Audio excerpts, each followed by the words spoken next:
Ladies and gentlemen, boys and girls, Quad City sports fans of all ages, Town Square Media is proud to present to you the best Quad City sports talk radio show in the world.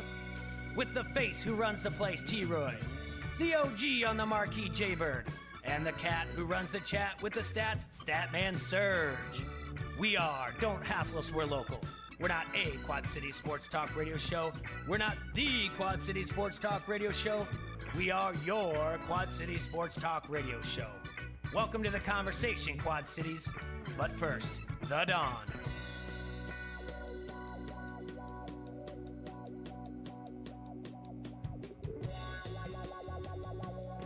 Good afternoon, Quad Cities.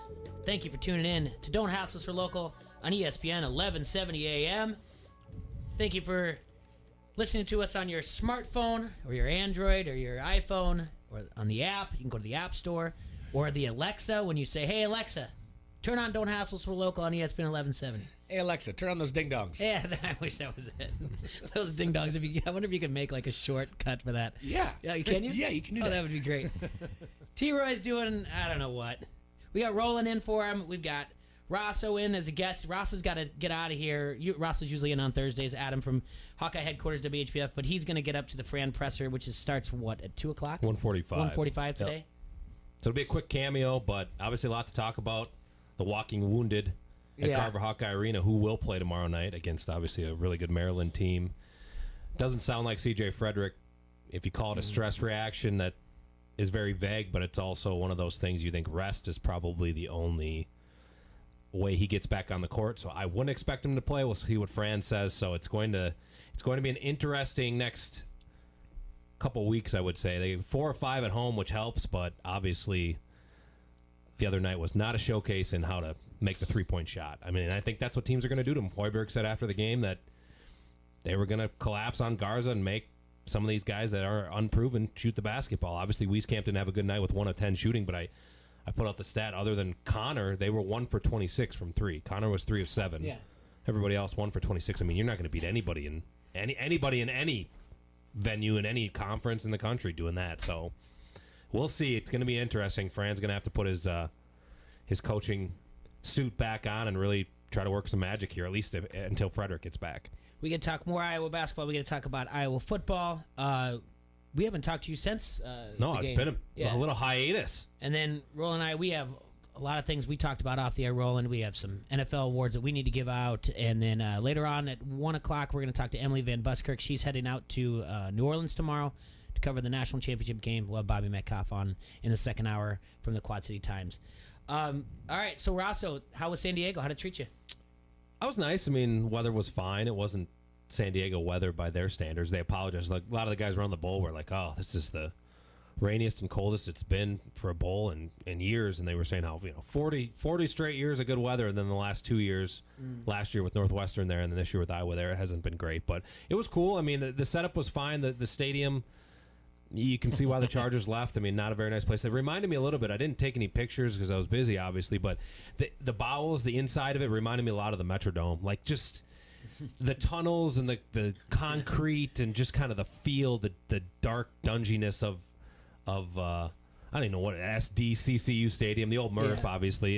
It reminded me a little bit of the inside of the Metrodome. So very dated. It hadn't been updated. We looked this up since 97 before the Broncos and Packers Super Bowl. So, I mean, you're going on 23 years. The scoreboards are still in 4x3 standard def. Like, it was just an interesting, kind of an interesting setup, I guess you will, at the stadium. But it was cool. Obviously, the game was unbelievable. Great atmosphere. I'll say that for a bowl game. The 3 I've covered for Iowa, it was the best atmosphere. Both sides were very into it through, mid to late third quarter, obviously, and then the Hawks kind of put the game out of reach. But it was cool. I mean, and obviously a very nostalgic bowl for everything that went down with the Hawkeyes winning and Hayden Fry and all that. So Of course. Hey, did Coach talk about the trick play at all in reference to Hayden after the game? I mean, the first thing I thought when they scored on that reverse was, well, that one's for Hayden. No, he didn't. They didn't reference that at all. They talked about specifically how USC had struggled to defend teams on the edge, whether it was Utah, I think Oregon really exposed them, getting outside to the periphery. And, you saw it in the Smith-Marset touchdowns. I think their combination of a lack of top-end speed in the secondary plus guys that didn't seem to want to come down and tackle. Like, obviously, we take that for granted watching Iowa. Their safeties and corners, they make them tackle. You can't play at Iowa if you don't tackle. I think they saw that in some of those outside plays that these corners and safeties, they don't really want to come down and bring the wood here. So they did that first play. I mean, he had a cavalry in front of him with Nate, Wirfs, and Tracy could have ran another 100 yards. There was nobody catching him. So very cool. They didn't. It was less Hayden talk than I would have thought, but I also think that those guys do a good job of compartmentalizing when they need to focus on the game. But I just think, and I think you guys probably talked about it, Brian Ferentz called a whale of a game. That was one of his better game plans and in-game adjustments and execution that he'd had in his 3 seasons as offensive coordinator. Did you do we put any stock at all in the Associated Press all bowl team? No. Okay, I didn't think so. I don't think I ever looked at it before till I opened up. I didn't even know. I saw people today. talking about it yesterday. I didn't know it was a thing. Well, because AJ made it, and then Smith-Marset made it as a returner. But I had never. It was not until I opened up the Quad City Times I was like, I didn't know they did this.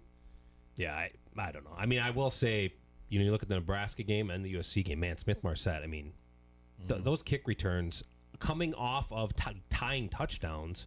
I guess Nebraska wasn't a tying touchdown, or was it a tying touchdown? Anyway, cut into the lead significantly. And he just, changed the game. Obviously, he basically didn't get touched on either of them, but man alive, just the way that the momentum shift there, especially when USC had pretty much moved down the field on their drives pretty easily against Iowa. A couple big third down conversions, but other than that, they, with the Slovis kid, they really hadn't been stopped. And they get that. Iowa gets some momentum. Obviously, taking the quarterback out in the second half really helped. I think USC probably would have scored a little more. I don't think they would have won the game, but I was having a tough time with that kid because I think interestingly, they have good receivers, but I think he had really good ability to throw guys open, and I think good quarterbacks do that, but you don't usually see that out of a true freshman. Yeah. Their receivers are good, but man, he put them into spots where they really could catch the football and threw them open against some decent coverage. Especially, I think there was a long third down maybe on that first drive that they isolated, I think, Dane Belton. And, man, he put the ball right on the money. And for a true freshman or whatever, it's pretty impressive. But I wasn't impressed with their speed. I said that at halftime. For a USC team to get not only beaten by Iowa on the perimeter, but exposed. It was a little surprising. Their defensive speed left a lot to be lacking. Let's talk a little bit about the Bulls and then the national championship game before we switch over to Iowa basketball. All right, so NCAA has been following the conference wins. If we take 10 conferences, throw out the independents, 5 have winning records in the Bulls this year. Do you guys know who they might be? SEC is the top. I think they're 7-2. They are 7-2. Very good. Look at my notes either. I know you are. It's definitely not the Big 12. They're one of the worst. Big 10 was 4-5. Big 10 was just a bit under. Big 10 was 4-5. Big 12 was 1-5. ACC. ACC did have a winning record. ACC is the second best with 6 wins. Mountain West, I feel like they had a few wins. I don't know where they were, but is there a minimum games played? No, not ACC. Sorry, the AAC. The American. Okay. The ACC went 4-6. Yeah, the American Athletic Conference had 4 wins. Mountain West or not? Wyoming Mountain won? West, yes, is in there with a 4-3 record. Okay. San Diego State representing Rocky Long's last game. Yeah. Brady at his Oaks alma mater, University of New Mexico. Yeah. All right. The Sun Belt Conference went 3-2. Pac-12 went 4-3, and the AAC. We see those every year. I feel like there's a conference that people are like, wow. And this year was Big 12. It's been Big 10 in the past. It's been ACC in the past. I don't think when you look at this, obviously there's matchups that, Iowa State moved up 1 or 2 slots because of their fan base. They had no business being on the field with Notre Dame. Really, I agree. A good Notre Dame team, a team that had only lost, 2 games, and one at Georgia by 6. The other one they got the doors blown off at Michigan. But a good team. you see that sometimes where teams move up and down based on their fan base, whatever.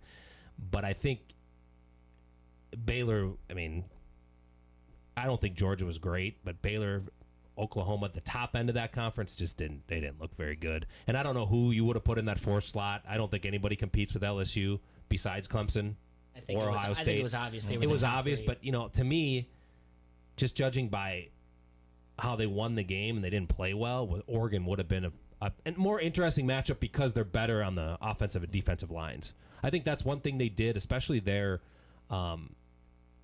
defensive line. They played better against Wisconsin than I thought. They really shut down the run. Wisconsin, they outgained them total yardage, but they had the kick return touchdown. I know Oregon had a fumble return touchdown or whatever, but I think they're in the trenches. I think that's where, and Clemson and Ohio State talked about it, like that was a physical football game. I think this game on Monday will be a physical football game. I don't think Oklahoma, they don't want to play that way. Not a lot of Big 12 teams want to play that way, quite frankly. And that's why Iowa State had success prior to this year, because I think they played more physical than a lot of those teams in that conference. Baylor played more physical this year than a lot of teams in that conference, and they had success.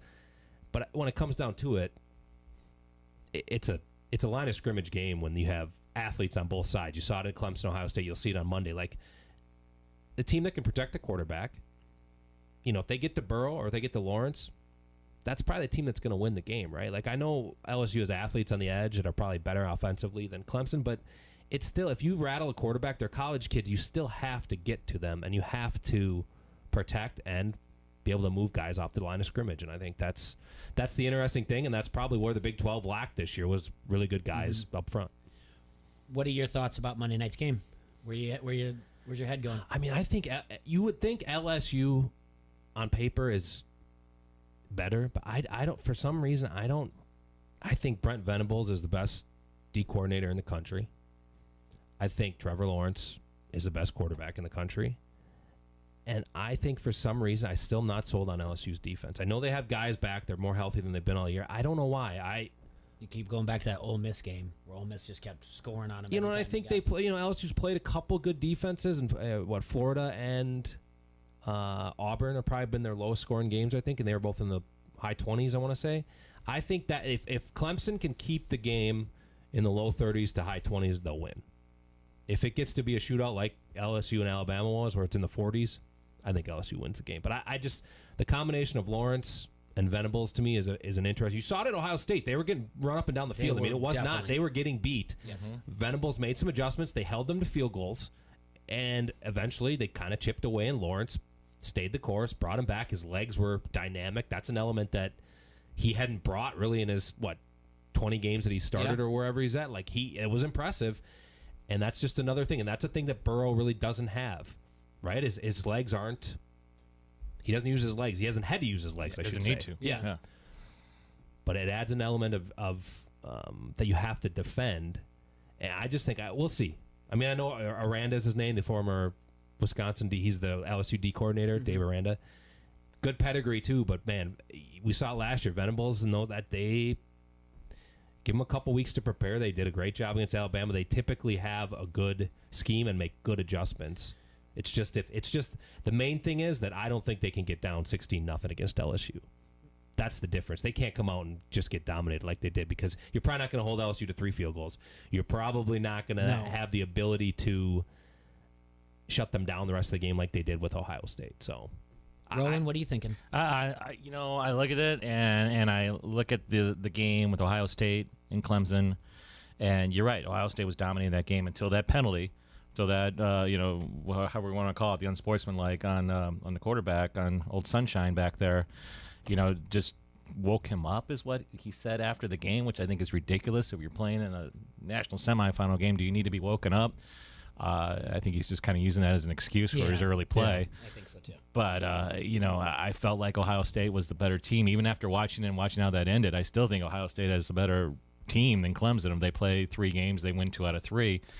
So, I got to go LSU. But then again, I think back a couple years when Clemson played Alabama, and I was like, well, I got to go Alabama. So, maybe there is a chance. But, if I had to throw my money down, it would be on LSU.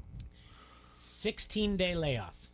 in between the semifinal and this game. Yeah, I didn't understand. I was texting my buddy a couple weeks ago. I didn't. Why? What? Why? I can tell you why. It took me a long time till I just found this.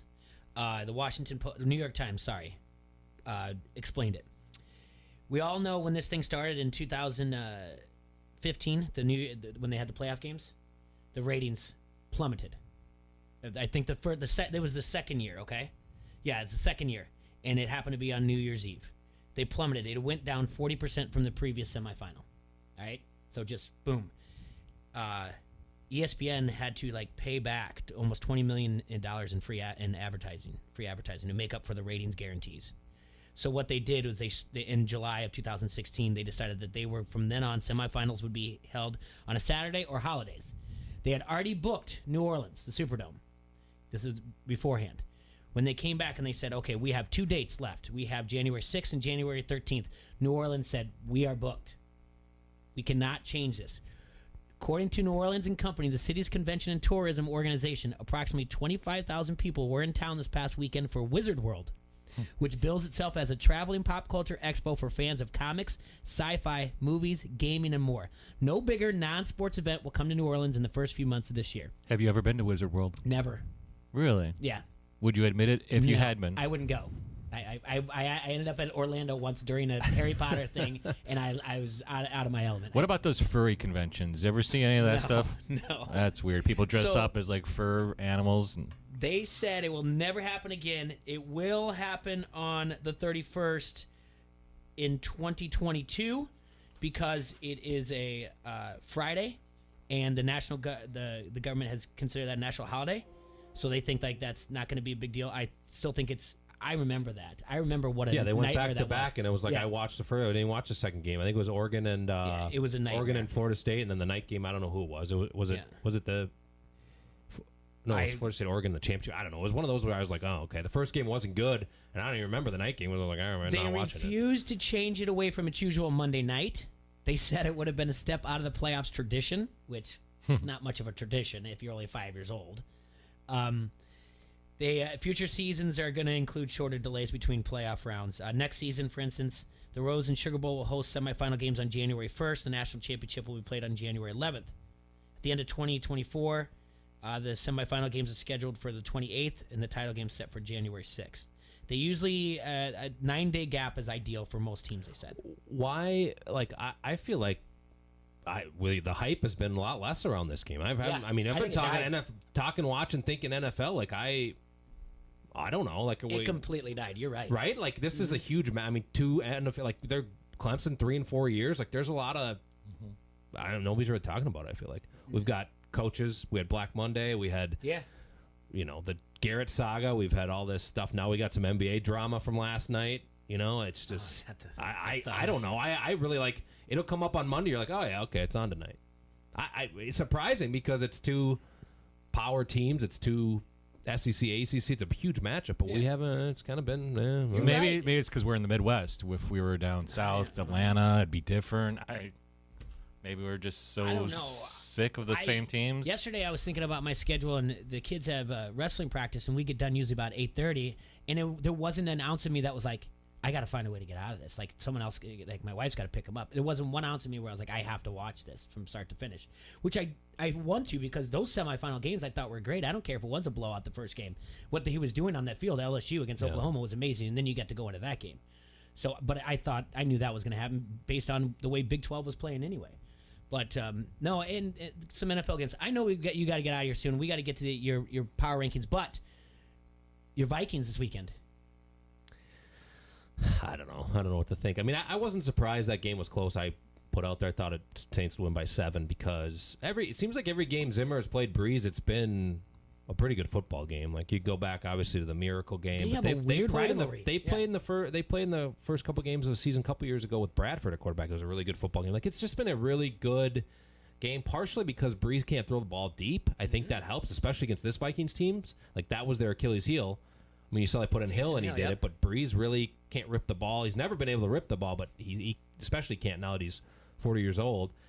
As far as this weekend, I don't know. I think that's the best candidate for a blowout in terms of the 4 games. I don't know why. I think that I feel like there's always one divisional round blowout, And looking at the 4 games, as a Vikings fan, I don't want to say it, but I just feel like that could be the one that it could be 10-0 early. We could get a Cousins turnover, and it could be 17-0 early second quarter. You'll get a Cousins turnover. I mean, he can't play 2 great games in a row. It's Jimmy G's first playoff start. The record isn't very good for I'm a going to tell you first what, the playoff most start. encouraging thing, I said this to Kidway yesterday, of course, he's a Niners fan. I said the amount of pressure they got with 4 guys, and they didn't have to blitz, that's the one thing to watch. If they can do that, I mean, they got Hunter got in there, Griffin, they were moving guys around. They were really giving a lot of different looks, and you know, Brees doesn't get sacked a lot anyway, but they had the strip sack. They got him down a couple times. They put pressure on him. That's their formula to winning. That, and obviously running the football to shorten the game. But you know, the Niners have a good front too, especially if D Ford comes back. They're going to try to do the same thing, get pressure with 4 on Cousins, and just say, all right, we're going to rattle you. We're going to hit you enough that you're going to get skittish in the pocket. And let me ask you then, as a Vikings fan, because you remember back to Brett Favre and how close that team was to making the Super Bowl, and then the Bounty Gate. And does it give you a little more joy knocking off the Saints with that history? No, because I think I've told this story before. So I had a friend that taught in Miami that year, and we had tickets lined up. One of my best buddies' girlfriend was a cheerleader on the Vikings team, and I went to probably 6 games that year. And I drove home in silence. We watched it together. We thought Ryan Longwell's kicking the field goal. We went to Miami still. We tailgated in the parking lot for the Super Bowl. We just weren't in the game. So I remember. that one took it from like 98. I was not that old, but it was disappointing. I remember 98 But very well. 09 took it from like, all right, well, yeah, I mean, they could go this year. I don't have the money to go to the Super Bowl. Like, that was a perfect storm of like, we had a place to stay, airline tickets booked, we had tickets lined up through a buddy that knew somebody at Sports Illustrated that had an in, and it didn't happen. So, no. Personally, I think a lot of people feel that way. I think a lot of people felt that way with the Minneapolis Miracle game, but just with all the circumstances and what we had ready to go, I mean, I've still never been to a Super Bowl, so. Do you think it helps them at all that it's a day game and not a night game? Yes, I think I do think that situation, I don't know about playing on Saturday because it's a quicker turnaround, but I do think that helps a little bit. I just think that the interesting thing for me was, and they're going to do it again, they won the toss and took the ball. Zimmer doesn't usually do that. He usually defers. But I think they know they have to, they say what they want about Cousins. You can't get in a situation where you're down 10-0 and the crowd's juiced up and he's got to go down and win the game. Like, I know they turned it over on the first possession, but they moved the ball. They established the line of scrimmage with Cook. They looked good, and I think they got some confidence offensively. And then they went down and they obviously took whatever it was, a 14, 10-point lead, whatever it was. So I think that's again the formula. I don't know. You guys agree? If you look at those 4 games, is that the biggest potential for a blowout? That probably is the one that comes out in my mind. I think I'm trying to figure out who's going to be what the upset one's going to be. Like, I think Seattle and Green Bay is an even football game. Houston, Kansas City, I'm looking at analytics. You look at their ratings, like that should be a blowout. But man, you got Andy Reid's playoff history. That's right. Is their defense as good as it's been the last few weeks? Because it's been good, and then the Deshaun Watson factor. I wouldn't. He's a gamer, man. Like, don't. That's a deceiving 11 points per game that the defense has given up in the last 6 weeks. Yeah, exactly. Like, it's an interesting thing. Teams weren't good. Maybe Tennessee and Baltimore, but I mean, Tennessee, hey, they shortened the game, and Baltimore wants to run. Like, it could just be a slog, really. It could be a 17-10 game. Like, I don't expect Tennessee to win, but it might not be a blowout. I think if it gets done early, it could be 31-10 Niners, no problem. No one's got a bigger point differential than Baltimore this season. We don't think about them that way, but they do have the best, so that could be a blowout. Because it's going to be tough to how to handle Baltimore. I mean, obviously it's going to be ball control, but you got to get here. What's your power? Give me your power rankings for the Big Ten basketball, the first one of the year. We'll rattle them off quick. Michigan State at the top. They've won 7 in a row. Looking at their schedule this morning, they could get to 13 in a row. I mean, what were they, like 2-2 at one point or 4-2? Now they're looking like everybody thought they would. Maryland, I have at 2, but they play 4 of the next 5 on the road. They're probably catching Iowa at a good time. Ohio State's 3. They have an easy schedule coming up. Michigan 4. Look, they're 0-3 in true road games. They're 10-1 everywhere else. So they won that preseason tournament. They have a win over Gonzaga, but they're gonna have some problems on the road, I think, in the Big Ten, like everybody. Fifth, the Scarlet Knights of Rutgers. 6-game winning streak. Their margin over that is 19.8 scoring margin. They beat Penn State by 11. I think they beat Seton Hall by 20. Good Seton Hall team. Like they could make the tournament. Don't sleep on them. I have Penn State at 6, Illinois at 7, Purdue at 8. They have 6 losses. I'm not really sure what the story is with Purdue. I haven't watched them enough, but they're obviously really good at home. But then they have 6 losses. They have a couple of random losses where they lost Illinois by what, 30, 28 the other night. I don't know. I have the Hawks at 9, but I just wrote this. They have Frederick's status is huge. Without him, if he's out extended period of time, it's going to be like it was the other night. Pound Garza, double, triple, whatever, and just say, all right, somebody else fill it up. And Joe had an off night. He'll have better shooting nights, but I just, who scores? It's going to be, you want to look at a team that it could mirror is Iowa State. Iowa State is terrible at shooting the basketball. Jeez. And I think without Frederick, Iowa might go down that road because Toussaint's not a shooter. Joe's fine. Connor can make his, but he's really not. That's not his game either. And then who do you have after that? I mean, you're gonna have Kriener launching threes. Like you got to loosen it up for Garza. And I don't think they have enough in the perimeter to do that. Garza might be the next best 3-point shooter. Yeah, actually. right. Mm-hmm. Wisconsin, Minnesota, Indiana, Nebraska, Northwestern. We'll see today. I mean, it really is. Frederick's status, I feel like, is huge for this team going forward. I mean, you can't. If he doesn't play for a while, you'll be down 3, your top 6 guys from the beginning of the season. If you think about Bohannon, Nunge, Frederick, I mean, it's half your top rotation, right? Like it's even no matter how good Garza is, even if Joe has a good second half of the season, it's just I don't think it's in the cards to make the tournament. So we'll see. All right, Rosso, thank you so much. I know you got to hit the road, go to the Fran Presser. We got to take our first break. Before we do that, I want to remind you guys it's that time of year again. It's 2020. Time to start thinking about the new year and hitting the gym. The Bettendorf Life Fitness Center has everything you need for a new you and a new year. No matter what your age, you've most likely heard many times that exercise is good for you, and it's the truth. Being fit enhances your physical appearance, and more importantly, it makes you feel great. Getting the right amount of exercise increases energy levels and can even help improve your mood. Enjoy activities like running up and down the basketball court, doing sprints on the track, or swimming in the lap pool. No matter what your workout routine involves, The Fit has a gym complete with everything you'll need to feel great, get strong, and live long. Check out what the Bettendorf Life Fitness Center has to offer at their webpage, lifefitnesscenter.org, and go to and like their Facebook and Instagram pages at BetLFC. Stop in The Fit today. Take a tour at 2222 Middle Road in Bettendorf. Go there, join. Maybe you and I can play a game of pickleball or pig or horse, because I'll be there. I'm a lifelong member. Love it there. All right, we'll be right back after this break.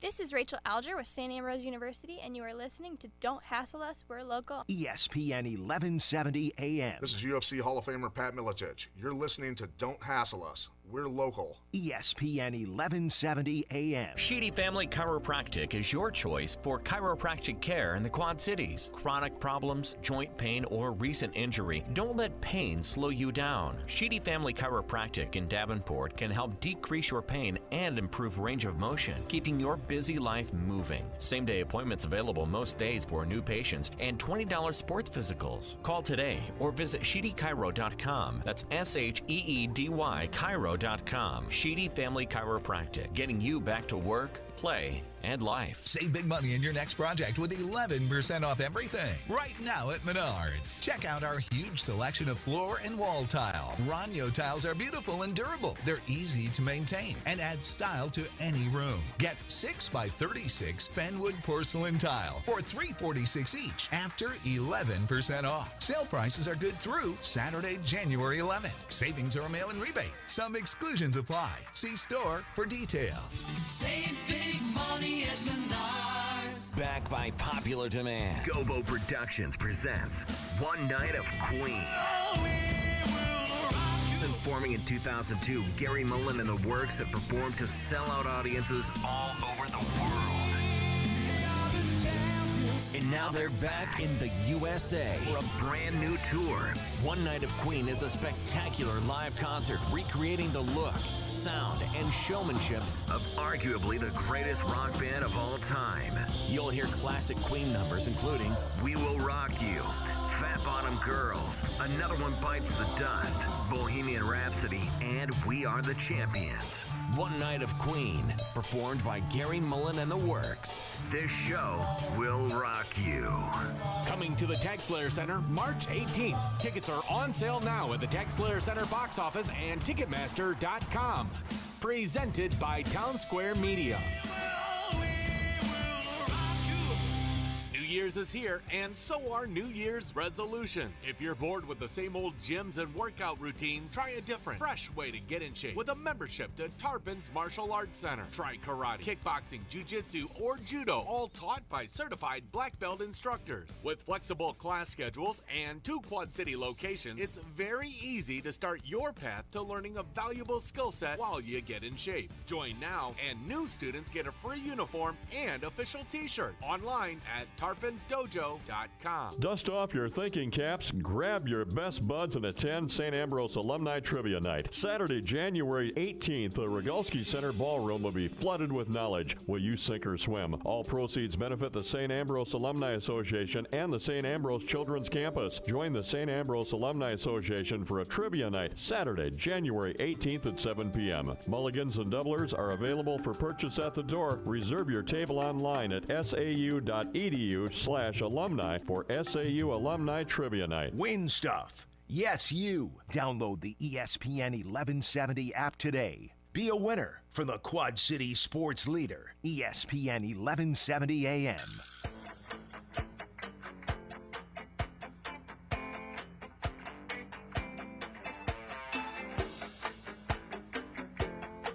Welcome back to Don't Hassle Us for Local, live in the Hassle Castle, brought to you by Dunright TV and Security Solutions on ESPN 1170 AM. Thanks to Adam Rosso for stopping in before he has to head up to Iowa City for the Fran presser before their game tomorrow night, Iowa versus Maryland. We talked a little bit about the bowl game. We got into a lot of things right there. Talked about the college football playoff.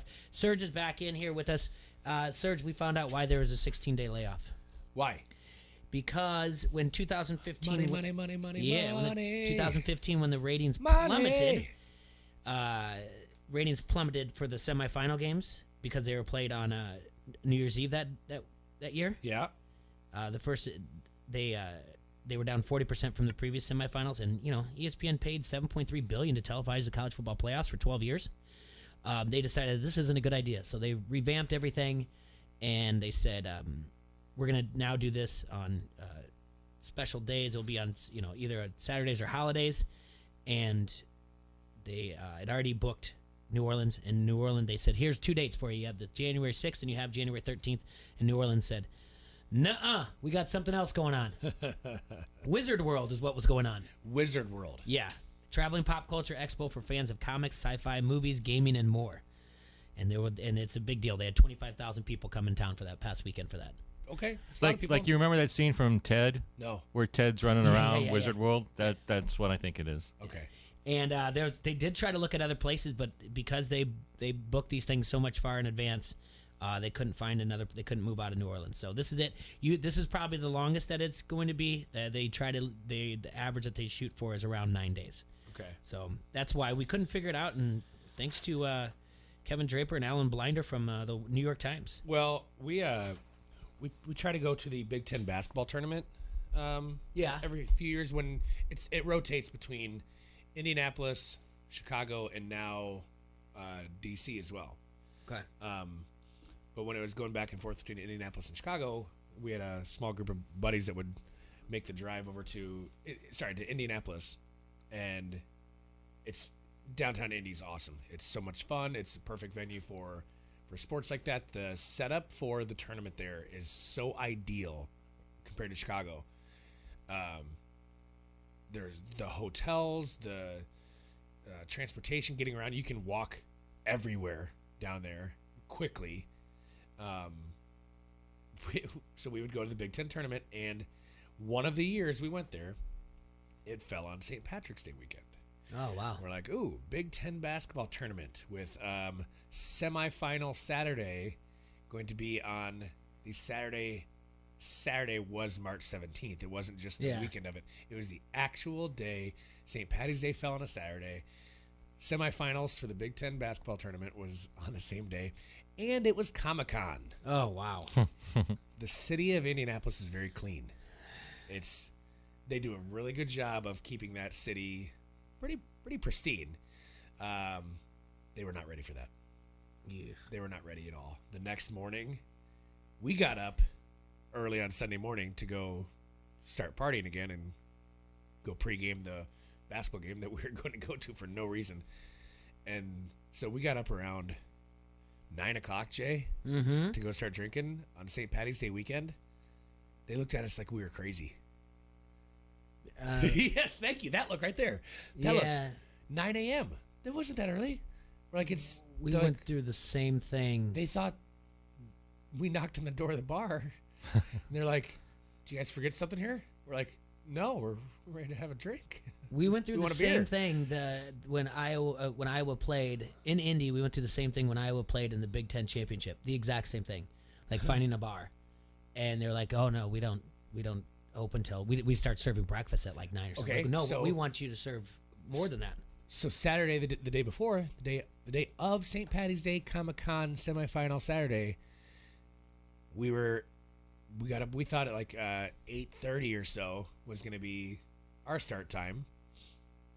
You know, normally like here, you're already 4 drinks behind, like 4 beers and 2 Jaeger bombs and a car bomb behind your buddies if you get up at 8 o'clock here on St. Patty's Day. There, we got down there and it was a ghost town. Like nothing was open yet. Yeah. 8:30 a.m. on Saturday, St. Patty's Day. They got to hold it in Shreveport. They have like 24-hour liquor licenses in Shreveport. Oh boy. Covered a bowl game down there once. That was interesting. That's 24-hour liquor license. Real quick, we're now only 2 days away from the NFL divisional playoff round. We talked a little bit with Rosso about that, and some people wonder how the lines move as the week goes on. And it basically how that is there are limits throughout the week, and when the line opens up, it's usually around the lines that come out on Sunday night. The limit that the sharps can put in, the big guys, is at 10K, and then Monday it goes to 20K. So now you start to see movements, because what the books are trying to do is trying to mold their lines. All right, so they go through a maturation in the book, and first keeping the limit low so sharps can come in at safe numbers and help the books shape the line. Then the books will raise the limits once the number has been molded to a suitable number the books feel comfortable with. So right now, Tuesday, Thursday, the most that you can put on a single game is 50K. And then Friday and game day. So that's why you start to see the lines change a lot. You know, it'll drop right away. When we do guess the lines, it's opened up, and maybe it only moves about a half a point. But that's why you start to see like 1.5 points move this and that. So some recent movement in the last 24 hours. The Packers have remained steady at -4, but have even moved to -4.5 or -5 at some shops. This is notable because 2/3 of the bets are taking Seahawks plus the points. So sharp liability remains on Green Bay. That means the public, when I say 2/3, the public is on Seahawks, but the sharps are on Green Bay. The over, however, has ticked up from 46 to 47. Chiefs went all the way up to -10, but then the sharps got in on Texans +10 and dropped the key number back to 9.5. But most books are moving the juice from -110 for 9.5 to -115. Who do you like in these games, Jay? Well,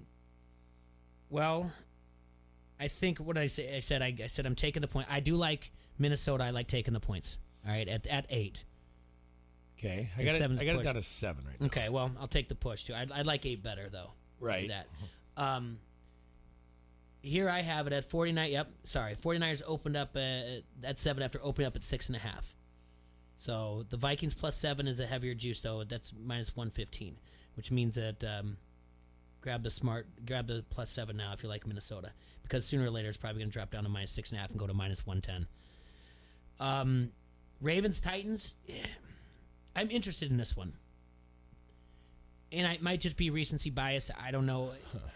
I mean, it's Lamar Jackson's Baltimore. What they've done is incredible. Their offensive coordinator has just a way of, finding to make the offense click for Lamar Jackson. I listened to an interesting, ESPN has a daily podcast with Mina Kimes. I listened to an interesting podcast of how these teams are trying to find a Lamar Jackson, sometimes signing them to be on the scout team for a week. Cincinnati Bengals put like a scout team wide receiver and they're like, you're Lamar Jackson for the week, and it happened like after one snap they're like, you're no longer, like, because they can't mimic those sweeping routes and No, they can't. No, they can't. Well, who came? Pittsburgh. We used to do this too in JV football. Yeah, that's what I'm saying. Pittsburgh signed a guy who was he played for San Diego State, not San Diego State, South Dakota State, the Jackrabbits. He basically is an athlete like that. He's an ice fisherman in South Dakota. They brought him in for the week. That was Baltimore's like second worst offensive output when the week they brought him in, and it wasn't, the guys didn't even get to know his name. They were just calling him Lamar. So it's not his name. Kaepernick can't even get that job. He can't even get that job. Yeah, yeah. Like I remember doing that, like being on scout team offense as a freshman in college, and like what an honor it was to get to be. Oh, hey, you're the stud for this other team. We know you're nowhere near as good as him or as close, but once they start calling you Lamar, like, oh, great. Never mind. Well, we on stories like that because I had to go through the same thing on the scout team. I do like Seattle this weekend, and I like it at +4 or +5, whatever you can get. Chiefs-Texans. Texans beat the Chiefs, right? But it's Andy Reid. Ugh. I don't know what to do there. I really don't know what to do there. I guess. What's the line on that? Got it 10 to right 10. now. 10. Sometimes dropping back down to 9.5. I guess take the points there. It just seems a lot, but like Ross said, one's got to be a blowout here. And then, yeah, Ravens Titans. Ravens -9. That could just be a boat race at the beginning. But if the Titans hold on to the ball, right, and force Lamar to pass, it's something else. I'll break more into it because we're doing our race to out of 11. I started off 4-0 against the spread, so I got to do my research before my picks tomorrow. You're a Green Bay Packer fan, Roland. Yeah. How do you feel about this game, Seattle and Green Bay? I think it's a field goal one way or the other. Okay. I feel like the Packers overachieved a lot this year. I just don't know if the weapons are there. I don't know if Rodgers is what he once was anymore. You get a team that can put some pressure on him. I think Seattle can do that. I see the Packers might win, but I one of those overtime, reminiscent of days old overtime, Seattle, Green Bay, and I think Green Bay might win by a field goal. I could see it going either way, but I think you're safe taking the points. That's the only one I feel most confident in. And Seattle doesn't have a running game. I mean, that's the thing, but still, that Detroit Green Bay game, Week 17, where I don't know how the Packers won that. They don't deserve to win that. Detroit did everything right, and they still lost, and it's just the extra kick to the groin for Lions fans. Sorry, Dazzo, but they don't have a running game, but they finished in the top 4 as rushing teams because of their quarterback, right? Yeah, and I guess that's the big thing. It's that, this is brought Axios Sports had this in there for the first time since 1970. The top 4 passing teams by yards, and that was the Buccaneers, the Cowboys, the Falcons, and the Rams, missed the playoffs. While the top 4 rushing teams, the Ravens, the 49ers, Titans, and Seahawks made it. This is a stat from 538. So the Chiefs did rank 5th in passing yards during the regular season, but the other 7 playoff teams all finished outside of the top 12. So basically the bottom line is, like you said, Seattle doesn't have the running back, but the superstar running backs is now more turned to the dual threat, Lamar Jackson, Russell Wilson, Deshaun Watson, and it's kind of changing the offense, the rushing offense. I think they have enough on offense, though. I mean, obviously, Russell Wilson's one of the best in the game, and you got Metcalf. Ty Lockett, I had him on my fantasy team all year, and it was frustrating. But when they have to throw the ball, he is the guy you can throw deep to. So they do have weapons on their team to move the ball. And I just don't trust the Packers, is what it comes down to. Rosso mentioned it. You do have to, in the back of your head, you have to have Andy Reid in the playoffs. You always do. And then you'll remind yourself that Bill O'Brien is the coach of the Texans. But they do have Deshaun Watson, and it was my text last week where I'm like, Deshaun Watson's just amazing. When he got out of those, I mean, that was a hit that he took, and then spun out and took another hit. That was, and then, it could San Fran Vikings. I don't know. I guess I'm just take much. San Fran. Take them. You heard the Minnesota fan over here tell you. That should tell you something. You can't trust Kirk Cousins to play well 2 games in a row. Right. Even that last game, was any Minnesota fan comfortable? No, that's a funny, because I even said it. I said, Cousins will find a way here. Yeah, I said he's going to throw an interception Not at midfield. find a way to win. Cousins will find a way to screw this up. And then once they got on the general other consensus. side into the Saints territory, I was like, oh man, something might happen here. But I really did say he's going to throw an interception at midfield. Watch it. Book it. So. They got away with a little push off, and that was it. Yeah. All right, let's take a quick break. Come back and talk a little bit talk a little bit more. Do some NFL. We'll do our NFL awards here. What ad did you read before? Just read read the Front Street. Oh, Front Street. Yeah. Front Street Brewery, the oldest brew pub in the state of Iowa, is nestled beautifully along the bank of the mighty Mississippi. It's served the fine community of Davenport, Iowa since 1992 with awesome beers such as the Davenport Gold, a satisfying American pale straw in color with a sweet corn-like aroma and a crisp, clean finish. The wise guys there take on the instantly recognizable German wheat beer that's staked its claim on palates around the world. Brewed with noble German yeast, this refreshingly sweet and smooth brew features a citrusy tart aroma with significant notes of banana and clove. The Raging River, their English-inspired American India Pale Ale, with incredible balance featuring an earthy, slightly fruity hop aroma with moderately bready malt notes. A bronze-colored IPA that you don't need a beer to drink. This is your gateway IPA. Check out their Facebook page for food and drink specials. Also visit their webpage at www.frontstreetbrew.com. Go down to the restaurant at 208 East River Drive or the Freight House Complex for the tap room. That's www.frontstreetbrew.com. This is Bobby Metcalf from the Quad City Times, and you're listening to Don't Hassle Us, We're Local. ESPN 1170 AM.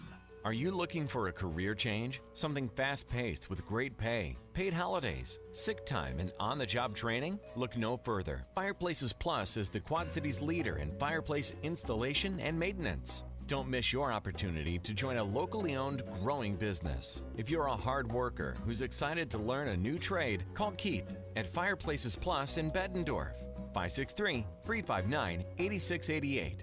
Fireplaces Plus. ESPN 1170 AM is the Quad Cities sports leader and your home of the local sports show Don't Hassle Us, We're Local. Listen for a chance to win everything from tickets to free food. Every time you win and pick up your prize at the ESPN 1170 AM Pepsi ticket window, we'll give you a free Pepsi for the road as well. It's like winning twice. Get more chances to win by downloading the ESPN 1170 AM app or by going to ESPN1170am.com. It's putt around time. Get your foursome together for the 15th annual Big Brothers Big Sisters Putt Around. Over 20 custom-built holes transform the River Center into the most innovative mini golf course ever. Only $30 per person and great for any skill level. Register at puttaround.org before January 17th to be entered into a Quad City staycation giveaway. The 15th annual Big Brothers Big Sister Putt Around, sponsored by Wells Fargo and the Quad City Area Realtors, January 29th through the 31st at the River Center in Davenport. Sign up today. At Casey's,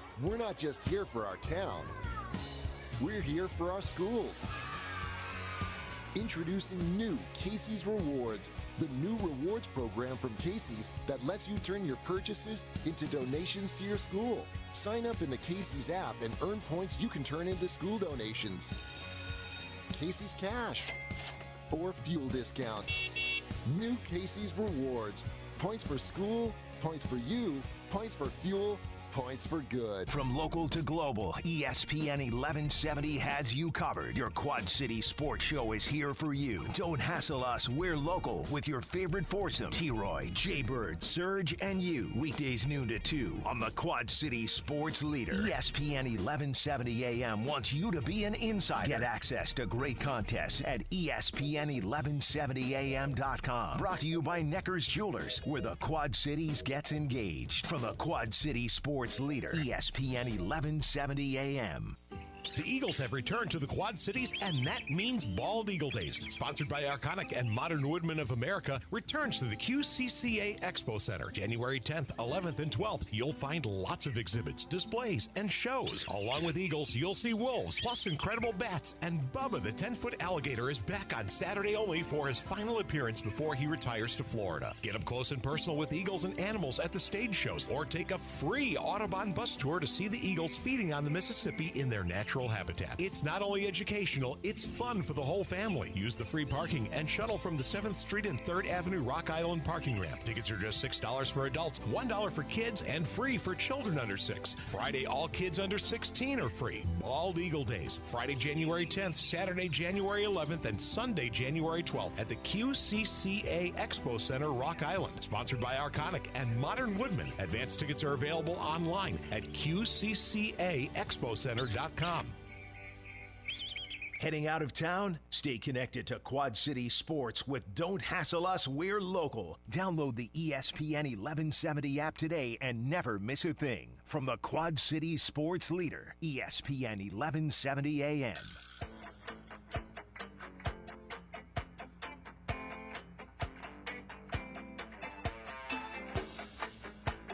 We are live in the Hassle Castle, brought to you by Dunright TV and Security Solutions on ESPN 1170.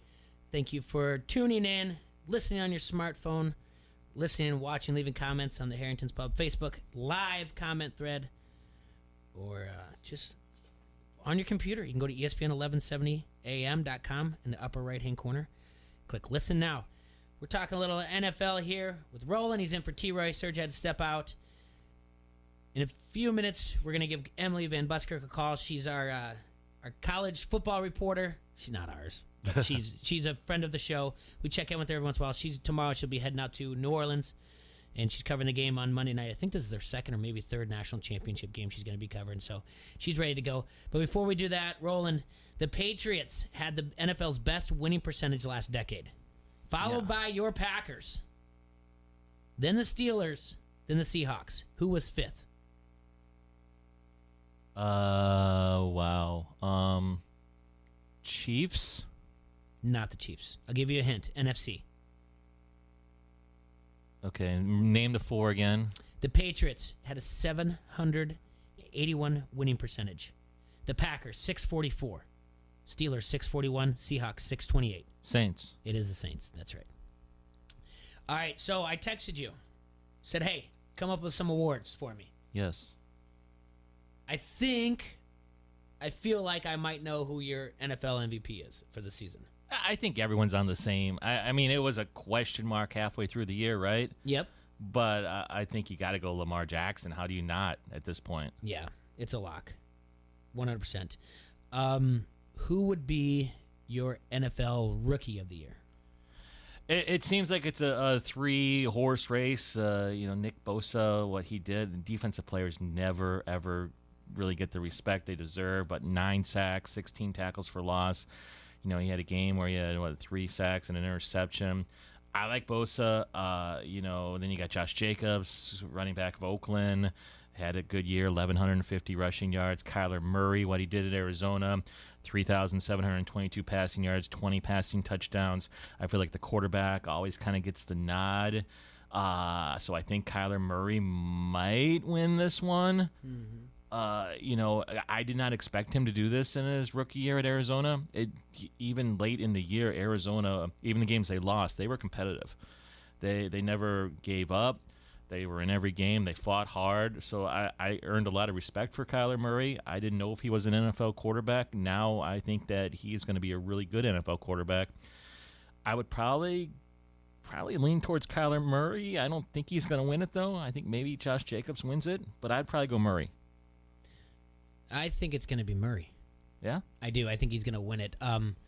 Now, I don't know. I didn't have you do like a defensive rookie of the year or offensive rookie of the year or anything like that, but Bosa definitely is, up there for everything. I think with Jacobs getting hurt the last couple, bum shoulder last couple weeks of the season, but Jacobs is going to be a phenomenal running back in the NFL. Yep. But like we just pointed out, the dual threat type of thing and Kyler airing it in that offense, it's going to be for years to come. What else did I give you then? Coach of the year?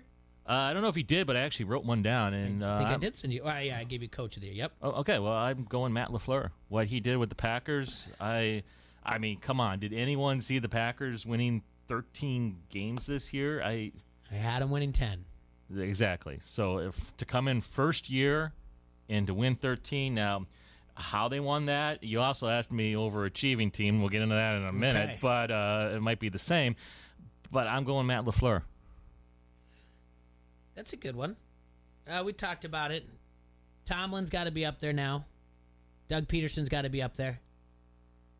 Flores in Miami has to be up there. But Peterson? I don't know. Come on. Well, I mean, the Carson Wentz was like the last healthy guy, and then he even got hurt, and then McCown came in and made the game somewhat close. Yeah. That whole NFC East, it's a joke. Peterson has those guys ready to go. I mean, he gets those guys from practice squad up and going. I see your LaFleur. So I guess I'd have to go back and look at what I had predicted. But if I had them at 10 wins, and what we can do is we can look at the season totals by Vegas and see who did what. The Dolphins went from a team that everyone thought they were just tanking on purpose to winning 5 games. So that's what he has going on there. But I can see LaFleur in there. What's your team of the year? Baltimore, right? Okay. I mean, 14-2. The 531 points. They're averaging 33 points a game. Obviously they got the studs there. But yeah, Baltimore, I did not expect to be that good. And of course, they play in a division that's really bad when you get to play, the Bengals twice. And Pittsburgh was obviously hurt this year. Not the same Steeler team. They're throwing out 3 different quarterbacks, and in Cleveland, well, we'll get into them in a minute too. But Baltimore. Okay, I think San Fran can be in the mix there. Sure. That's a tough division. I just don't like the way the 49ers ended. I just feel like they just kind of limped into the playoffs here. Okay, I like it. I think Baltimore is the right pick there. Underachieving team of the year. Kind of seems like a three team toss up to me, and the Cowboys are an easy pick with all the talent they have. The Bears I threw in the mix. I threw the Browns because everyone was talking about the Browns preseason, right? They're the darlings, and they got the receiving core now, and God knows they got the quarterback who's doing commercials about he lives in the stadium. They finished 6-10. Ugh. So it's hard. And the same with the Bears. Maybe because we just live here, and I know so many Bears fans that, Packers, Bears got this division. Maybe the Vikings beat us, and then look what the Bears did. This is a really can I give them all 3 of them underachieving, disappointing? It's hard for me to differentiate between these 3. Yeah, I think it's easy to point at the Cowboys and say that. I mean, I did get Bear fans that were just like 9-7. How dare you? I mean, that's what I had them at, is 9-7 on the outside of the playoffs. So I had plenty of Bear fans say that. Here's the thing with the Cowboys. Cleveland's up there, though. I was just looking at point differential for whatever reason. It really doesn't mean a whole lot when you look at it. Cowboys were 3rd best in the NFC, plus 113 in point differential. To score 113 more points than your opponents and finish 8-8, that's hard to do. That means when push comes to shove, you didn't get it done. You can blow out the teams when you're winning, and you can keep going, and that's kind of like the up and down thing where you're like, oh, look at this offense. I mean, you can go back and listen to almost every Monday of each week of the NFL where I would say the same thing, guessing the lines like, well, now this offense is back. Now you see all the parts moving, and then the next week you come back and go, what happened to him? I have no idea what happened to him. It was frustrating. I'm sure it's frustrating for Cowboy fans, but when you're trying to guess the lines and figure out where the Cowboys are going to be, I'm sorry. That doesn't take, in my eyes, 3 or 4 days of meetings with the head coach to figure out whether or not what you just pointed out right there, that's all you need to do is show that number and say, you said 3rd best in the league or 4th? 3rd in the NFC. 3rd in the NFC. You don't need that many meetings to say, like, hey, apparently it was a matter of we want to keep you on board, the front office type of thing, and the negotiations back and forth where Garrett's saying, no, I want to coach. That's not a negotiation. You just say, well, then in that case, you can't be here. Yeah. But now they got McCarthy, your former coach. down there. We'll see how Yeah, that I don't know goes. how that's going to fit. I don't see that fitting well, but whatever. Cleveland, definitely underachieving. I believe I had them in the playoffs. It'll be interesting to see where Josh McDaniels, what he can do there. And that's not a done deal, but it looks like all signs are pointing that way. Team to watch in 2020 season. This is an interesting question. I kind of want to watch the Denver Broncos. They finished 4-1 in their last 5. When they made the quarterback change, they finally gave their rookie Locke a chance to get in there, and he proved to be worthy. And they play in a division where I see some teams kind of maybe taking a step back. Obviously, they play against Kansas City. That's going to be a tough one every year. But I think the Broncos are definitely a team on the rise. All right. My team to watch is going to be the Las Vegas Raiders. I mean, it's just going to be fun. I don't know why. As much as I was like, hey, he might be doing something there. Then you look at their schedule and games that they played, and you're like, oh, this was all false. So I might just be drinking the Kool-Aid for no reason. We're going to come back and talk about franchises trending up, franchises trending down, and then predictions that you may have on any of the sports in 2020. But first, we have to call Emily and talk to her about. She's going to head out tomorrow for New Orleans to cover the national championship game. We're going to talk with her. We're going to give her a call right now on the air and catch up with her. She covered all kinds of games. She was all over the place. She could be our reporter. We don't have to pay her to call her our reporter, right? Yeah, no. Yeah, she's ours. Yeah.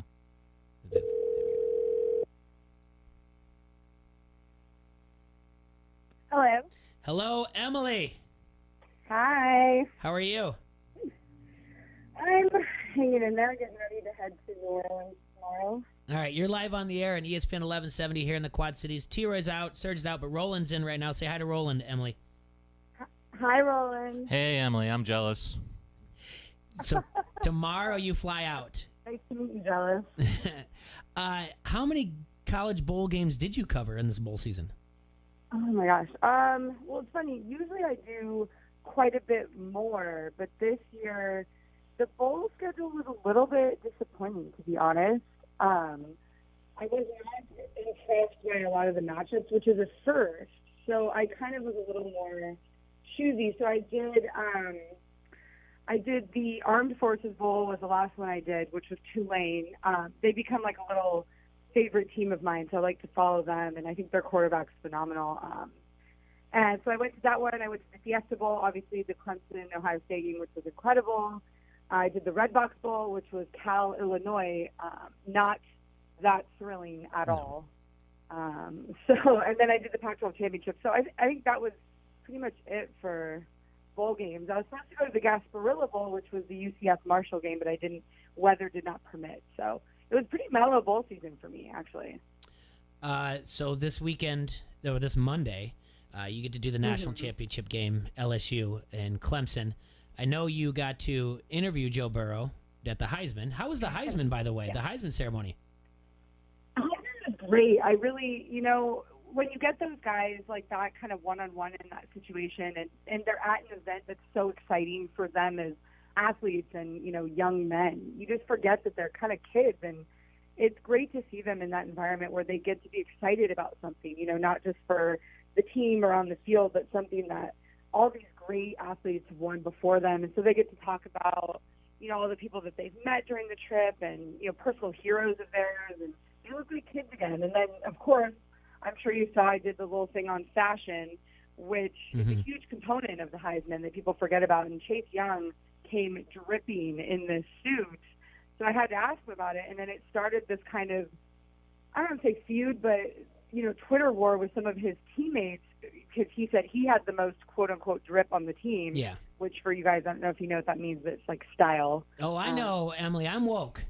You know what? I had Chase Young explain it to me. He looked at me and said, and explained drip. And I was like, how old do you think I am, Chase? Like, this is embarrassing. But I figured I'd pass it forward. So I didn't know what it was, Emily. I'm kidding. Oh, you did? You don't give me a hard time. I was like, oh, my God, Chase Young thinks I'm like 40. So anyway, so then I went to the Fiesta Bowl, and I asked him about it again, and then I got his teammates involved. And I got this great video that they shot with my phone. They took my phone, J.K. Dobbins and Jeff Okuda, took my phone and went and interviewed Chase about all of his prior bad outfits, trying to shed some truth on the fact that he can't dress well. Okay. So it's stuff like that, it reminds people that these are kids and the friendships and the fun stuff of beyond the game. So that was what I like about all those things. No, it was, like I said, your interview with Joe was great. Have you interviewed Trevor Lawrence? I have not done one-on-ones with him. I've interviewed him in a group setting. He's great, but he's a lot more. Joe Burrow has kind of that swagger and that cockiness, which really started last year after the UCF game when they ended that streak. That's kind of when Joe Burrow, the Joe Cool guy, was born, in my opinion. But Trevor is very different. He's very. He can be funny and joke around, but he's more serious and calm, cool, collected, where he doesn't really show that side too much. And that's kind of Clemson in general. The guy, Travis Etienne, who I spoke to quite a bit, is a lot like that. It takes a little bit more to get them to laugh and smile. But, I guess when you have a coach like Dabo Swinney, who's funny enough for all of them at any given time, then they kind of stay a little bit more serious. So, but they're fun still. Going into Monday night, what's the storyline that you're looking at? Oh boy, it's so funny because I fly tomorrow and I've just started doing some research into the game itself. But how do you? My question is this, and I'll ask you guys because maybe you can help me. How do you differentiate between two teams that are this good? What is going to be the difference maker? You want to say it's the quarterback play, okay? Well, we saw that happen for Clemson against Ohio State. They struggled. They had like 3 first downs in that first half or something of that nature. Mm-hmm. But then they battle back, So, okay, then is it the coach? They both have incredible coaches who have different styles. They both play good football. So, I don't know. You tell me. What should I be looking at, and what questions should I ask? How about you guys tell me? Well, right now, I mean, you look at this thing, and obviously what Joe Burrow's done, and more eyes are going to be on him because of the SEC championship and what he did in the semifinal game. As far as not as many people watch Clemson versus Virginia in the ACC championship, but they did watch him in the second half, the game against Ohio State. That first half was not very good for Clemson. It didn't look like. Yeah. I think you even tweeted something out about like Clemson. I can't remember exactly what you tweeted, but you tweeted something out that was on point. That was like they just look lost or something like that. I think it was like something like Clemson just really kind of looks lost out here. And I saw a few other things. I don't know. A guest on the show earlier pointed out the defensive coordinator for Clemson's top notch, so he can make adjustments. Mm-hmm. But geez, I'm not kidding you. Watching Joe Burrow play is just so impressive. I don't think I've ever been that impressed with a college quarterback. But Trevor Lawrence, I mean, he's never lost. It's a tough one. That's the thing. It's like how I don't know. Neither team I feel like has played a team like them. You know what I mean? So it's going to be. It's one of those things I don't really know. You can look at all the stats, like Clemson, allowed a nation-low 5.5 yards per pass attempt, against Ohio State, who is routinely a good offensive team. They've given up just 9 touchdown passes in the season. You can look at all these statistics and say, okay, well, this is good and this is good, and they haven't lost a game. But at the end of the day, when you're out on that field, it's going to be the intangibles, how – and I think that we saw that with Clemson in the Ohio State game is that they went down so quickly and people were like, okay, it's over, that's it. They were a fraud. But they battled back because I would never bet against Dabo Swinney at a halftime, pep talk. But then again, I'd never bet against Ed Orgeron either because he's crazy. Yeah. So I think we saw a better test of what happens when things go wrong with Clemson's game, which I think to me bodes well for them. Whereas I don't think LSU has had that adversity, especially recently, cruising through that game against Oklahoma. They're on a little bit more of a straight and narrow path. And what happens if the wheels do start to fall off? We don't really know how Joe Burrow is going to handle that. So you want to think that he'd be fine and, keep it on track. But in big games like that, you don't know. So my opinion is that we saw better that Clemson can handle it, which I think means that they're going to be able to navigate the situation better. That's my gut feeling. So my got, and Roland, you can interrupt me whenever you feel. With Ohio State, with about a minute and a half left, Ohio State has an opportunity to maybe come in. I texted my friends and I said, right now, give me the line, what you think the game would be if Ohio State wins or if Clemson wins. And right then and there, I said Ohio State plus 5.5. Clemson, even though they were leading the game at the time, plus 7.5. I thought Ohio State was the better team than Clemson. And I do think, and I don't know what happened to Ohio State. I mean, obviously you have the targeting call, the pass interference, a few other things, the roughing the kicker, that type of thing, where maybe the wheels came off of Ohio State, where Clemson stayed steady and they knew the eyes on the prize was that they're going to play 4 quarters and get after it. So, and then, like I said, LSU was just so impressive, and I guess I've seen more of them, and I've seen more of Ohio State. Maybe that's it. It's my bias from my eyes. Yeah, and I could be thinking from the opposite, where it's like I covered Clemson a lot this year, and I got kind of close to the team, so I have a little bias. But listen to this statement. How does a team that gets down 16-0 to Ohio State, who's arguably one of the best teams in the nation, and then come back and win? Is that not the definition of a champion? I mean, I don't know how else you define it. Yes, you can win every game. Yes, you can be the best quarterback in the nation. But coming back after starting a game 16-0, that's the definition of grit. I'm going to use Ed Orgeron's word against him. That is grit. And I bet if I ask him that on Saturday at Media Day, he would agree, I'm going to ask him, how does it feel that Clemson stole your word in that semifinal game?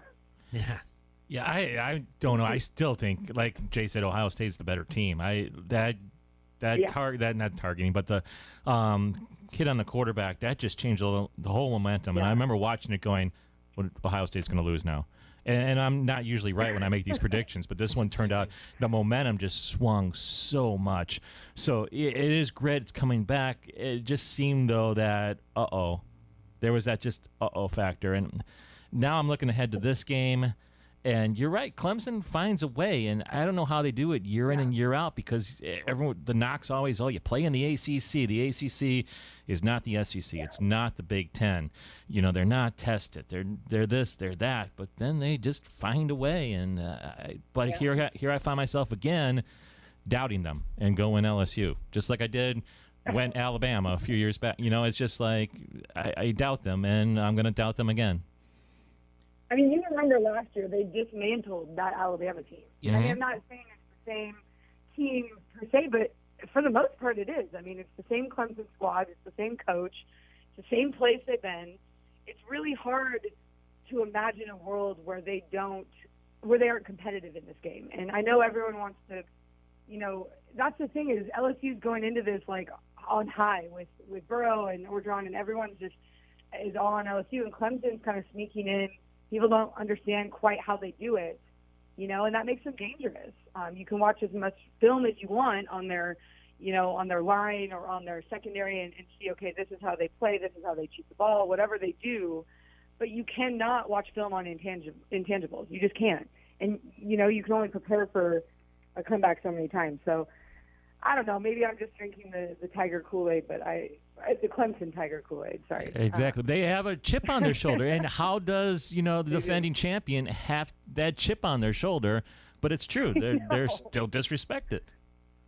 Yeah. This line's all the way up. I said, Dabo, you should embrace, I told him, I said, you should embrace the disrespect at this point, because you're sliding in while everyone has all this attention on Ohio State and Chase Young and, Fields and Burrow and all these things. Y'all can slide in right under the radar. You can win games. It can surprise people, and no one, you're going to be the afterthought. That's what you want in a situation like this. You don't want to be the one with the target. You know what I mean? So I didn't understand why he didn't just embrace that instead of fighting it and saying that stuff in the media. But, I'm not a championship football coach, so what do I know? Well, I mean, he's going to embrace it in this game. I mean, they are in Vegas's eyes, they're in the underdog. In the state of Louisiana, where the game is, they're the underdog. I mean, what, campus is 80 miles away from there? I know, that's rough. That Superdome's going to be SEC fan, and it's not just LSU. It's just going to be SEC fans all over the place. And that's tough to come in and play.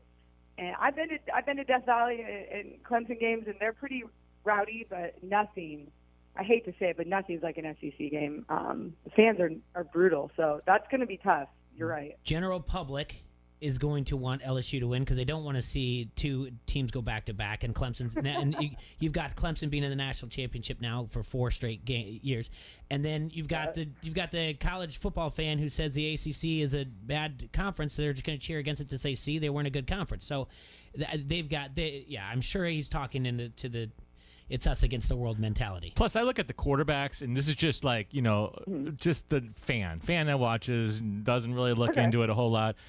Joe's the guy you want to go out and drink a beer with, right? He's the Brett Favre of this game. Yeah. He's your buddy. He's the one you want to hang out with, be the wingman, drink beer with. And then you got the long-haired pretty boy over there at Clemson. I don't know. What are we drinking? Mimosas during brunch? What's going on with Trevor? That's just, I think Trevor's a better wingman in the sense that hair, that's going to get the ladies. I mean, Joe is cool and he has the attitude, but at the end of the day, Trevor's a nice guy. And he's the one that's going to be picking you up when your car breaks down, and he's the one that's going to be hiding the body with you, when stuff goes wrong. I don't want my wingman to be prettier than me, okay? Well, yeah, but he'll still help you. I mean, that's what brings him in, You gotta have the face and the hair. I love it. Before we let you go and get back to what you're doing, I have to give my apologies and regrets to you that you've lost a coach in the Pac-12. Oh, boy. Who are we talking about? Well, Mike Leach. Okay. Your guy. Roland has interviewed him, too, so you guys have that in common.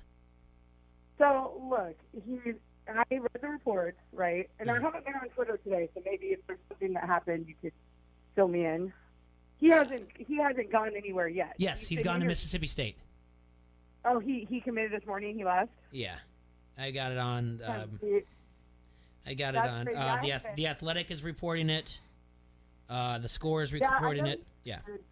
I'm surprised I talked to one of his coaches last night that coached with him at Texas Tech, and they were pretty convinced that he would not go to Mississippi State because of the ways that he runs his offense. Washington State's a good fit for that, the Pac-12 in general, but Mississippi State, not so much. So that's interesting. I don't know how that's going to fare, but I will say this. Part of the reason we're losing some Pac-12 coaches, I feel, and after Peterson left Washington, they're very frustrated with the way the transfer portal has changed the game. And I think there's less of a grip on that on the West Coast. There's more guys looking for opportunity, looking for degrees, things like that, as opposed to SEC football or Southern football where it's more about the game and the team, and you have more control as a coach over the recruiting aspect of it. I know that's why Peterson was frustrated at Washington, and maybe Leach was frustrated with this team this year, very much so. So I guess I can't say I'm surprised, but I don't know if this is going to work out the way that everyone thinks it is my only concern. Mm-hmm. Well, and I'll miss him. Yeah, you've got great stories with him. So, now you've got more. I heard they met him down in Key West because he has a place down there. And when I saw that in the report that they went down there to interview him, I was dying because I know exactly what bar they went to after that meeting. Emily, I want to thank you so much for your time. Can you tell everybody where they can read what you're writing and follow you and everything else? Absolutely. Best way to get at me is on Twitter at Emilnem, EMILNEM. And my stories have been coming out this year on yardbarker.com. Sometimes they'll be up on MSN. You can check them out there. Or always check out the sportsfanjournal.com. We have some great articles and stories there from different takes in the game. So those are the sites. Can we talk to you next week sometime after the game? I know obviously you travels, whatever else, but next week we'll just talk about your experience and what's going on and what you have going on, what you're planning to do after the college football season. Yeah, as long as I don't get locked up in New Orleans, then I'm all yours. All right. Thank you so much. You have safe travels, my friend. Thank you for your time. I appreciate it. Thanks, Em. No problem. I'll talk to you guys soon. Yep. Thanks, Em. All right. It's Emily Van Buskirk. She told you where you could follow her. She said at MLM on Twitter, Yardbarker, and sometimes it's on the MSN as well. Can you imagine the French Quarter with all those LSU fans? How crazy that is going to be. Great. It's going to be awesome. All right, we're going to have to take a quick break here, but first let me tell you about Bayside Bistro in the village of East Davenport. Bayside Bistro is not your ordinary sandwich shop. You won't find deli meat on their menu. They use fresh ingredients and make their orders from scratch, from paninis like the Bayside Po' Boy, which I highly recommend, to the roasted red beet and green salad, something if you're doing your plant-based diet, which I was, and I've had that too. Bayside Bistro has an incredible menu that specializes in deliciousness. Don't forget about their smoothie and their fresh juices that they make, and their incredible dinner entrees. And this month, on Sunday all day, you can get cheesy grits and shrimp. Don't take our word for it, though. Check out their Facebook page and read the over 500 recommendations from guests. Stop by Bayside Bistro today at 1105 Christie Street in the East Village of Davenport. And don't forget that they do catering. They host private events, all kinds of things. If you're gluten-free, get in there. You can check out all of it. And go, like I said, go on Facebook, and you can see their menu as well. We'll be right back after a short break. This is WQAD's Matt Randazzo, and you're listening to Don't Hassle Us, We're Local on ESPN 93.5. Sheedy Family Chiropractic is your choice for chiropractic care in the Quad Cities. Chronic problems, joint pain, or recent injury, don't let pain slow you down. Sheedy Family Chiropractic in Davenport can help decrease your pain and improve range of motion, keeping your busy life moving. Same-day appointments available most days for new patients and $20 sports physicals. Call today or visit SheedyChiro.com. That's SHEEDY Chiro.com. Sheedy Family Chiropractic, getting you back to work, play, and life. Back by popular demand, Gobo Productions presents One Night of Queen. Since forming in 2002, Gary Mullen and the Works have performed to sell-out audiences all over the world. And now they're back in the USA for a brand new tour. One Night of Queen is a spectacular live concert recreating the look, sound, and showmanship of arguably the greatest rock band of all time. You'll hear classic Queen numbers including We Will Rock You, Fat Bottom Girls, Another One Bites the Dust, Bohemian Rhapsody, and We Are the Champions. One Night of Queen, performed by Gary Mullen and the Works. This show will rock you. Coming to the TaxSlayer Center March 18th. Tickets are on sale now at the TaxSlayer Center box office and Ticketmaster.com. Presented by Town Square Media.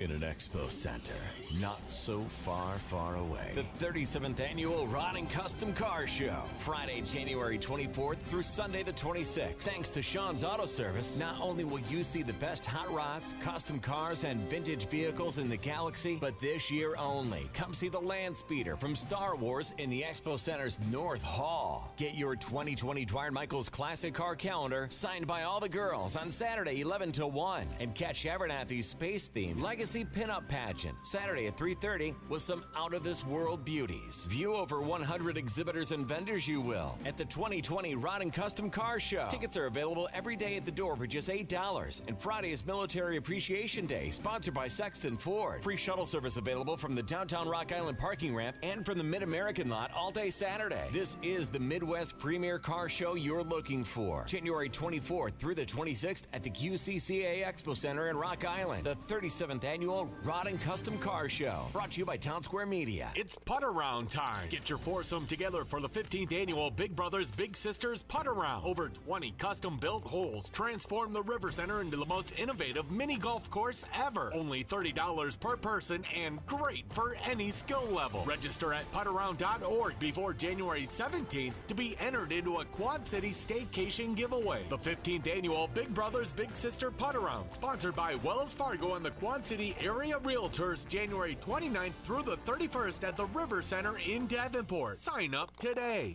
Storm hockey returns to the TaxSlayer Center this weekend as the Storm battle the Peoria Rivermen in the Cold War on 74.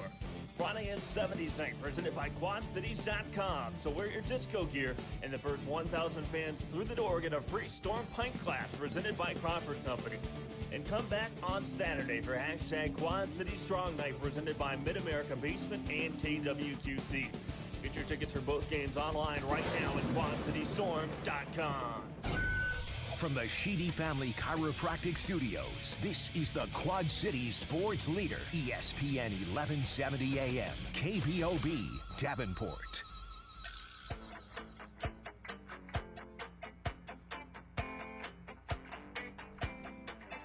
You're listening to Don't Hassle Us, We're Local here on ESPN 1170. We're live in the Hassle Castle. Brought to you by Dunright TV and Security Solutions. Want to thank Emily Van Buskirk for calling in. She'll be flying out tomorrow for New Orleans to cover the national championship game. Like she said, she had media day on Saturday. She'll be there on Monday night. Follow her on Twitter and listen to her stories. Before we did that, we were talking the NFL. We were going through some storylines. We were giving some awards. Roland and I were. Roland's in for T-Roy. And we went through our Player of the Year, MVP, and Rookie of the Year, Coach of the Year. And we ended up with Team to Watch. Now, I know it's Team to Watch is 2020, but I gave you a couple more. NFL franchise trending up. Maybe the 49ers. I think what they did this year, I look at, they got their face quarterback now, face of the franchise.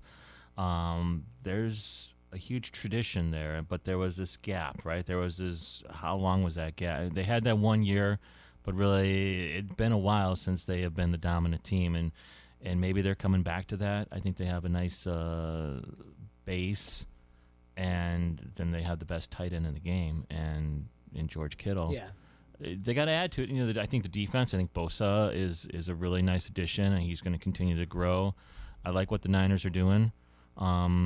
And, I like what the Broncos, we talked about them as a team on the rise. I kind of like the Broncos as well to be a team the next 5 years. I think they got the quarterback that's the real deal. And maybe when it's all said and done, might be the best quarterback out of that class, better than Kyler Murray. And that was a pretty good class. But it's early to say, but those would be the two that I look at right now. Can we say that any team in the AFC East is trending up now?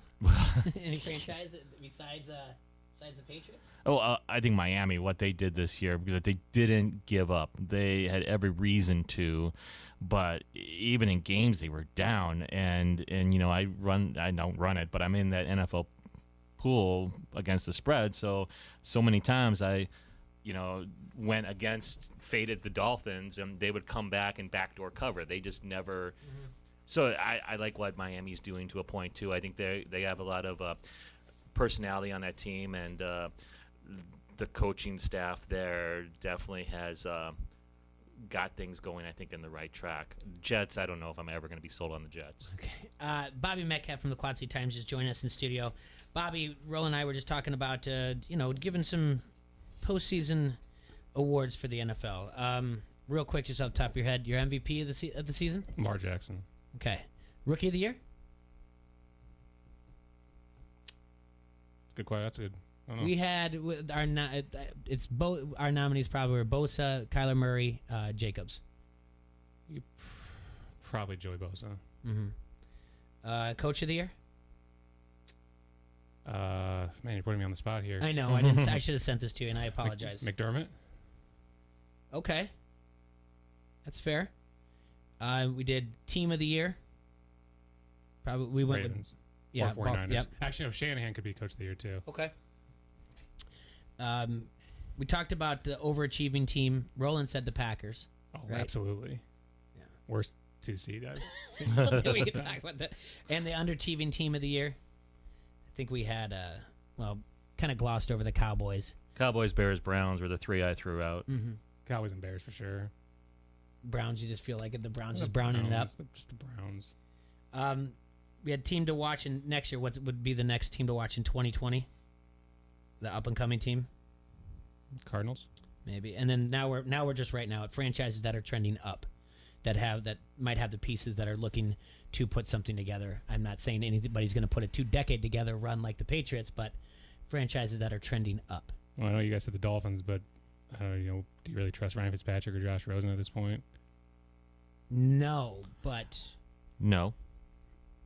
So, but we all assume they're going to go out and get a quarterback. So well, until they have an established quarterback, I'm not going to say they're trending anywhere. But when they're also the bottom of the barrel, so of course they're trending up. I mean, there's nowhere to go but up. But they but I wouldn't say the Cincinnati Bengals are trending up. No. I think, to be honest, I think Washington might be. I think they finally got a good coach in there. I think Ron Rivera is. Okay. That's an interesting pick. Franchises that are trending down. Patriots. Yeah. Do you think it changes if they sign him in the offseason? Who, Brady? Yeah. No. I don't think it does either. They have to, though, don't they? I mean, They have to, but that doesn't mean he's going to sign there. do you think he'll want to go somewhere else at this point in his career? I do. I don't know why he would stay. Because he knows the system. He's done so much there. It's safe. It's the safe place. And go to the Browns. Yeah, okay. What do you mean? Did anybody watch Tom Brady play this year? They have the best odds. Did anybody watch Tom Brady play this year? But they have Chubb, and he's got more weapons. Did anybody watch Tom Brady play this year? Yes. It wasn't. Yeah. Well, yeah. Tom Brady doesn't make the Browns that much better. He doesn't take them from a 6-10 team to a after 12-4 team. After the Patriots, who are minus 210 in Vegas's eyes, the next best team in Vegas's eyes is the Browns.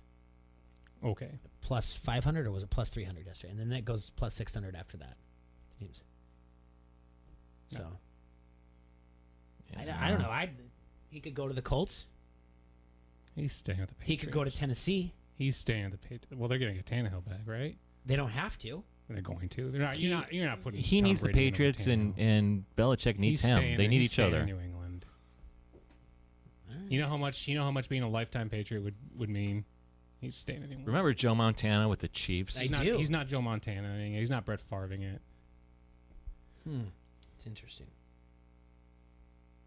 But yes, I'd be shocked. We put it this way. I'm not saying maybe. I'd be shocked if he's not playing for any other team but New England next year. You don't think he's going to retire? No. Would you put that before another team? Would you put Patriots retire, then 31 other franchises? Yes. You're that confident? Who are the Patriots plugging in? Who? Jarrett Stidham. Oh, We're yeah. moving on to Jarrett Stidham. That's my Belichick. Jarrett Stidham, Nate Sudfeld, right? Yeah, we're moving on to Jarrett Stidham. Moving on. I don't know. Trade your draft picks away. You've got tons of them. Move up. Get somebody. We're moving on to Jarrett Stidham. They can get the guy from Oregon. I don't know. Well, this is just going to be Andrew Luck comes out of retirement, goes to New England. What are we saying? It's very possible. It'd be hard to do once he's leading whatever team to the XFL championship, though. So they're going to make it through the whole season. They're not going to fold midway. They're not going to fold. Mm-hmm. This I'm telling you. I don't know. This thing will see. Mark my words. This thing will see a 2022 season. Whoop-de-doo. Couldn't care less. Oh, Bobby. It's the XFL. Yes. And it's exciting. Did you see the rules changes? Yeah. Whoop-de-doo. You didn't like them? No. Shootout in overtime? That's dumb. Do you think it's better than what NFL has right now? Well, yes, because two monkeys throwing a football around would be better than we have now. But. Yeah.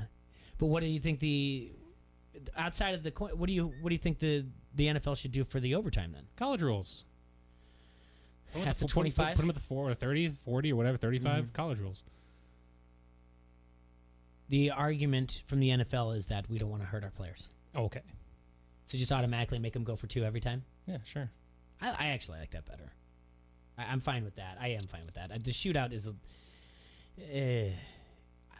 they want to shorten the games down, and I guess we'll talk about this after week 1 of the XFL. But they want to shorten the games down. Getting offense and defense on back and forth is too much.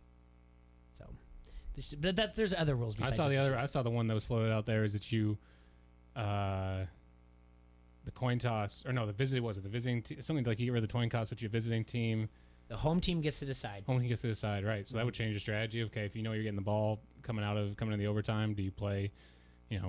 If you know you're not getting the ball going to overtime, do you play for overtime? No. That part for overtime, I don't know. I can go back and look at the rules. I just know that at the beginning there is no coin toss to start the game up. Yeah, and somehow we determined that I think it's like the visiting team gets to choose in overtime who gets the ball first. Okay. So like if you're the home team and you know you're probably not getting the ball, then you go for the win instead of the tie.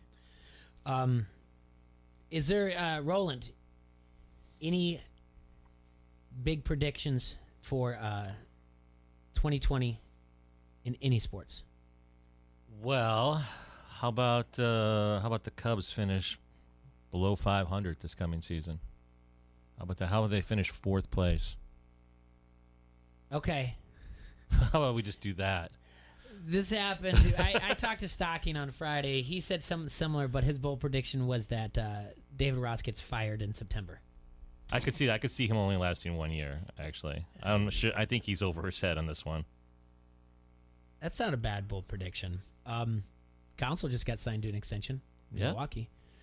I haven't come up with anything, but that's not a bad one at all. I mean, I got the Bucks winning the championship, but nobody cares about that. That's not fun to talk about. People don't care till the All-Star game, and then it dies off, and then people care again about the NBA in April. I'm trying to. I tried my hardest. It lasted 3 days of watching like an NBA game every day, and seriously, I was like, I can't do this. So I don't know. I guess maybe it would be different if like the Bulls were more exciting or something. But yeah, I mean, I'm watching it because I grew up in Milwaukee, and they're the best team right now, so it's fun for me. But yeah, no one else around here cares. No. I don't know any other. I don't know. I'd have to sit and think about what bold predictions we'd have. Bobby, you got anything crazy? New England Patriots will miss the playoffs next year. Even with Tom Brady. Yes. I think right now with Brady, the season total is 10 wins for the Patriots in Vegas. 10-6, 9-7, but the Buffalo, and then I guess you have other AFC teams though as well. That's a good prediction. I like that a lot. Bobby, tell me about the Storm. How's it going? Playing well. In the last 8 games, they've gotten it's 11 of the possible 16 points, moving up in the standings a little bit. There's a large gap between 7th and 6th. Where they're at 7th right now, there's a large gap between 7th and 6th. They've broken out a little bit offensively, led by Connor Fries, who's got 6 goals, 2 assists in 3 games, was named the franchise's first player of the week. Yeah. It's if you want to look at like stretches, this is probably not that saying much, but probably the best stretch in franchise history right now. Good. In terms of team success and individual success and being recognized. So they got 2 games with Peoria this week. Again, there's always a good benchmark litmus test for them. I mean, they played them tough the last couple games. They beat them here. That was when Fries had his hat trick. So always a good test for them. They got games tomorrow night. It's 70s night, presented by QuadCities.com. They're raising money for Beer French. $2 beers and hot dogs until the puck drops. First 1,000 fans receive a pint glass from Crawford Company. And then on Saturday... Does that mean the players play without their helmets? 70s night? That would be interesting. That Saturday is the hashtag Quad City Strong night presented by KWQC. Hockey is for everyone, and the Storm is a community team. This is Big 7 game number 4. So that's Friday and Saturday night. We're going to take a quick break. When we come back, we're going to talk about the shootout this weekend and more XFL because Bobby loves the XFL. Right, Bobby? Right. This is Matt Koss of the Quad City Times, and you are listening to Don't Hassle Us, We're Local. ESPN 1170 AM. Ace Muffler Clinic has been serving the Quad Cities area for over 60 years. There's a reason why our customers continue to trust us with their vehicles. We can fix almost anything. We can fix your muffler, tune your brakes, change your oil, change your tires, replace your battery, customize your exhaust, tune your engine, repair your suspension, replace your radiator and your water pump. Align your automobile, refill your transmission fluid, and change your filters. And we believe in doing all those things right the first time. For fast, friendly service, visit Ace Muffler Clinic at 4th Ave and 15th Street in Rock Island. The experts at Helitech know that a sinking foundation is a serious problem. Uneven floors, separated baseboards, windows, or doors that stick can all be signs of significant structural damage that needs to be addressed. Call the foundation repair experts at Helitech to get your free estimate today. If you don't address your foundation issues, they will lead to more serious issues, such as bowed walls, water damage, and even structural collapse. As your hometown foundation repair contractor for over 30 years, Helitech uses industry-leading solutions to repair your sinking foundation. Your home is the largest investment you will typically make. Who better to trust with your family's home than Helitech? They healed my home. They'll heal yours too. Helitech. Heal your home with Helitech.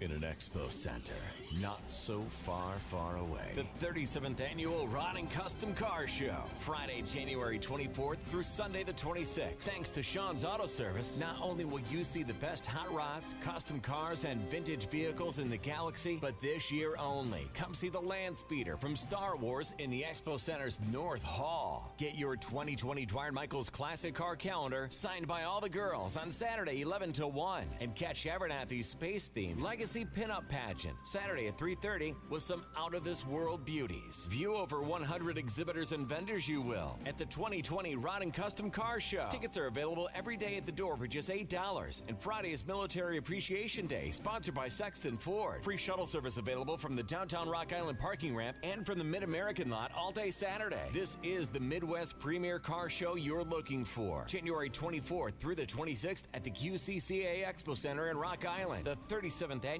Rod and Custom Car Show. Brought to you by Town Square Media. It's Putt Around time. Get your foursome together for the 15th Annual Big Brothers Big Sisters Putt Around. Over 20 custom-built holes transform the River Center into the most innovative mini golf course ever. Only $30 per person and great for any skill level. Register at puttaround.org before January 17th to be entered into a Quad City staycation giveaway. The 15th Annual Big Brothers Big Sister Putt Around, sponsored by Wells Fargo and the Quad City Area Realtors, January 29th through the 31st at the River Center in Davenport. Sign up today.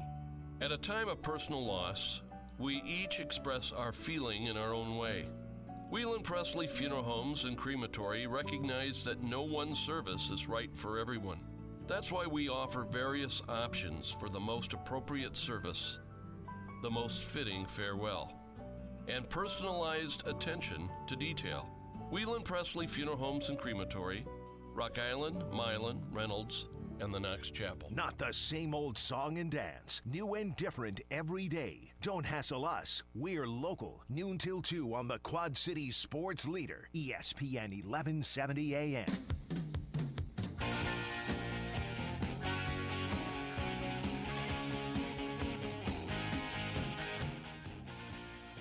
Welcome back to Don't Hassle Us, We're Local, here in the Hassle Castle. Brought to you by Done Right TV and Security Solutions. Bobby Metcalf from the Quad City Times is in. Just got done talking a little bit about some postseason awards from the NFL and the Storm as well. But this weekend, Bobby, we've got the shootout. Let's give the sponsor. It's the IHMVCU. Thank you.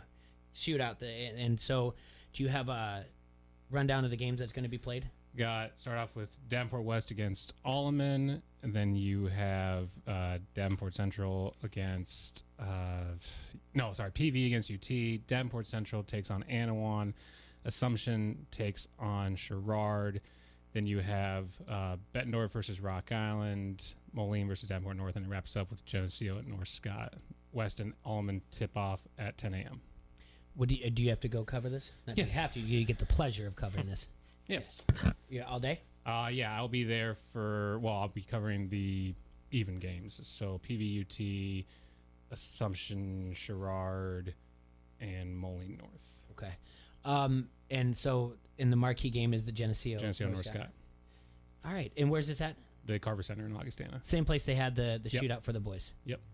All right, I'm not going to make a guess because my predictions went horribly wrong for the scores. Yeah, I that saw I they did. Yeah. Yeah. They were really bad. I think Iowa wins. Okay. Iowa's won the first three since it's gone back to this Iowa-Illinois format. I like Iowa in a lot of the early matchups, and I think the later matchups are a little more of a toss-up. Mm-hmm. But I'm not. You know me. I don't tend to make team by team predictions on air. But I like Iowa probably like a 4-3. Maybe if they get one of those toss-up games, a 5-2 win. Gotcha. I guess. I haven't gotten too deep into the boys' side of basketball. I know I read the Times yesterday, and North Scott pulled off a win against Assumption. Yeah. Assumption is ranked number one. Number one in Class 3A. I didn't even know that. Yeah. I mean, I know Fitzpatrick. That Peters I know, kid is really yeah, good. I know Fitzpatrick, a great coach and everything, but I didn't know that they were ranked number one. Did Assumption start off preseason number one, or is it they just worked their way up? They started up pretty high, but I think Okay. they got to number one like 2 weeks in, maybe 2-3 weeks in. Where's North Scott now? They are unranked still. Really? They're just outside the top. Yeah, they were 11. They're receiving votes, 11. Receiving votes, yeah. Okay. Any other teams in our area? Boys? Yeah. Easton Valley is undefeated. Comanche, I believe, is still undefeated. They're ranked. Rock Ridge on the other side of the river, they're playing well.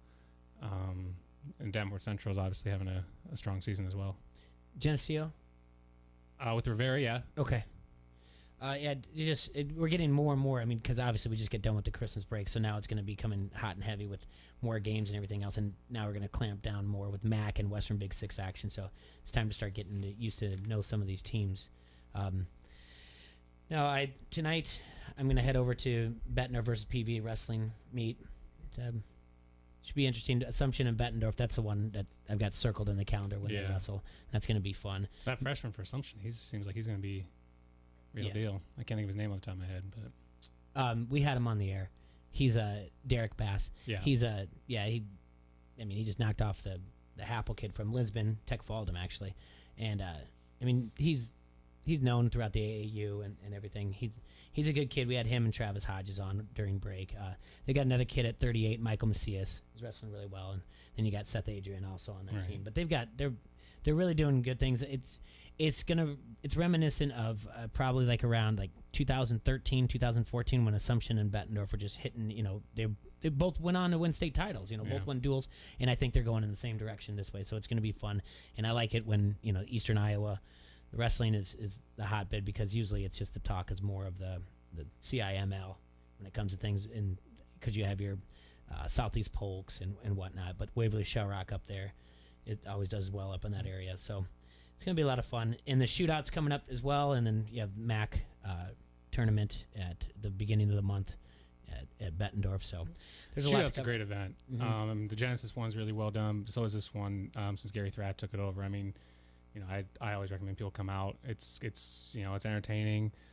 You see a lot of good talent on the floor. I mean, we've had obviously Bree Beal there for 3 years. Yeah. Now, I mean, I think you got to look at the best player on the court right now is North Scott's Grace Buffelli. I mean, what she's doing this year, she's having 30 a game.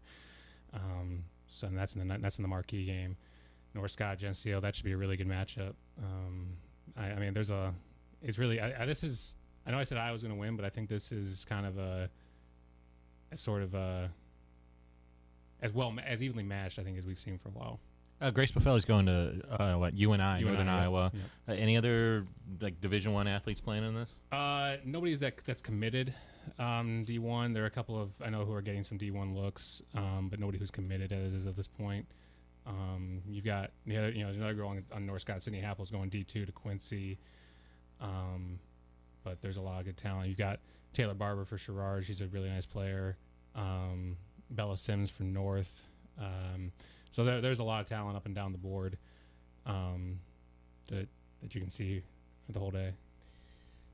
I'm just looking at this, and I mean, North Scott is amazing what they're doing with Grace Buffelli and what was it, Presley Case, right? Case, yeah, great team right there. She's going to Ambrose. What I've seen, and I covered a Davenport North game this year, I really like that Moline North matchup could be a lot of fun. Yeah, the one thing with that though is now Moline's without its point guard. Cadence Tatum, who tore ACL over last month, so that changes things a little bit. They played Bettendorf tight when they played. Moline played Bettendorf early, and then North kind of pulled away from Bettendorf there when they played. So it's gonna be interesting to see how Moline adjusts without their point guard. North has got a lot of talent. I mean, they can score. When they get clicking offensively, they can run up and down the court. So it'll be interesting to see how Moline kind of matches that. Obviously, they still have two really good players in Sierra McNamee and Braylee Trice, who are averaging pretty much are averaging over double digits of points a game. So it'll be an interesting matchup. And Bettendorf Rocky too. I mean, this is the earliest that we've seen Rock Island play in a long time, right? Mm-hmm. Yep. And same for PV too. I mean, PV's playing the second game, which has been a while. Hasn't happened in a long time either. So a couple of teams that we're used to seeing play really late. Moline or Rocky's still playing in the third to last game, but then you got PV playing the second game of the day. So some chances to, if you don't want to stay out till 10 o'clock at night, you can still go out and see some perennially some pretty good teams. And the Bettendorf team's pretty fun to watch too. Yeah, they are. Erpelding's is I mean they got some 3-point shooters, Ashley Fountain, so they're a fun team. Are they still doing the line change?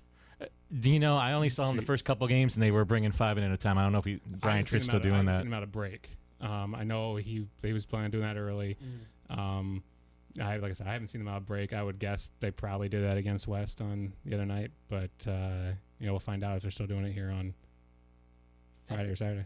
I think that's an interesting way to. If it works, might as well do it. If you can, if your second 5 are able to give you, good minutes and there not be a huge drop off, which there hasn't really been in a lot of their games, then keep doing it. I mean, he got away from it in the North game. He got away from it in the North Scott game a little bit because obviously, I mean, the kind of games got away from him a little bit. But against some of the other teams, he's been able to put those in and not see much drop off.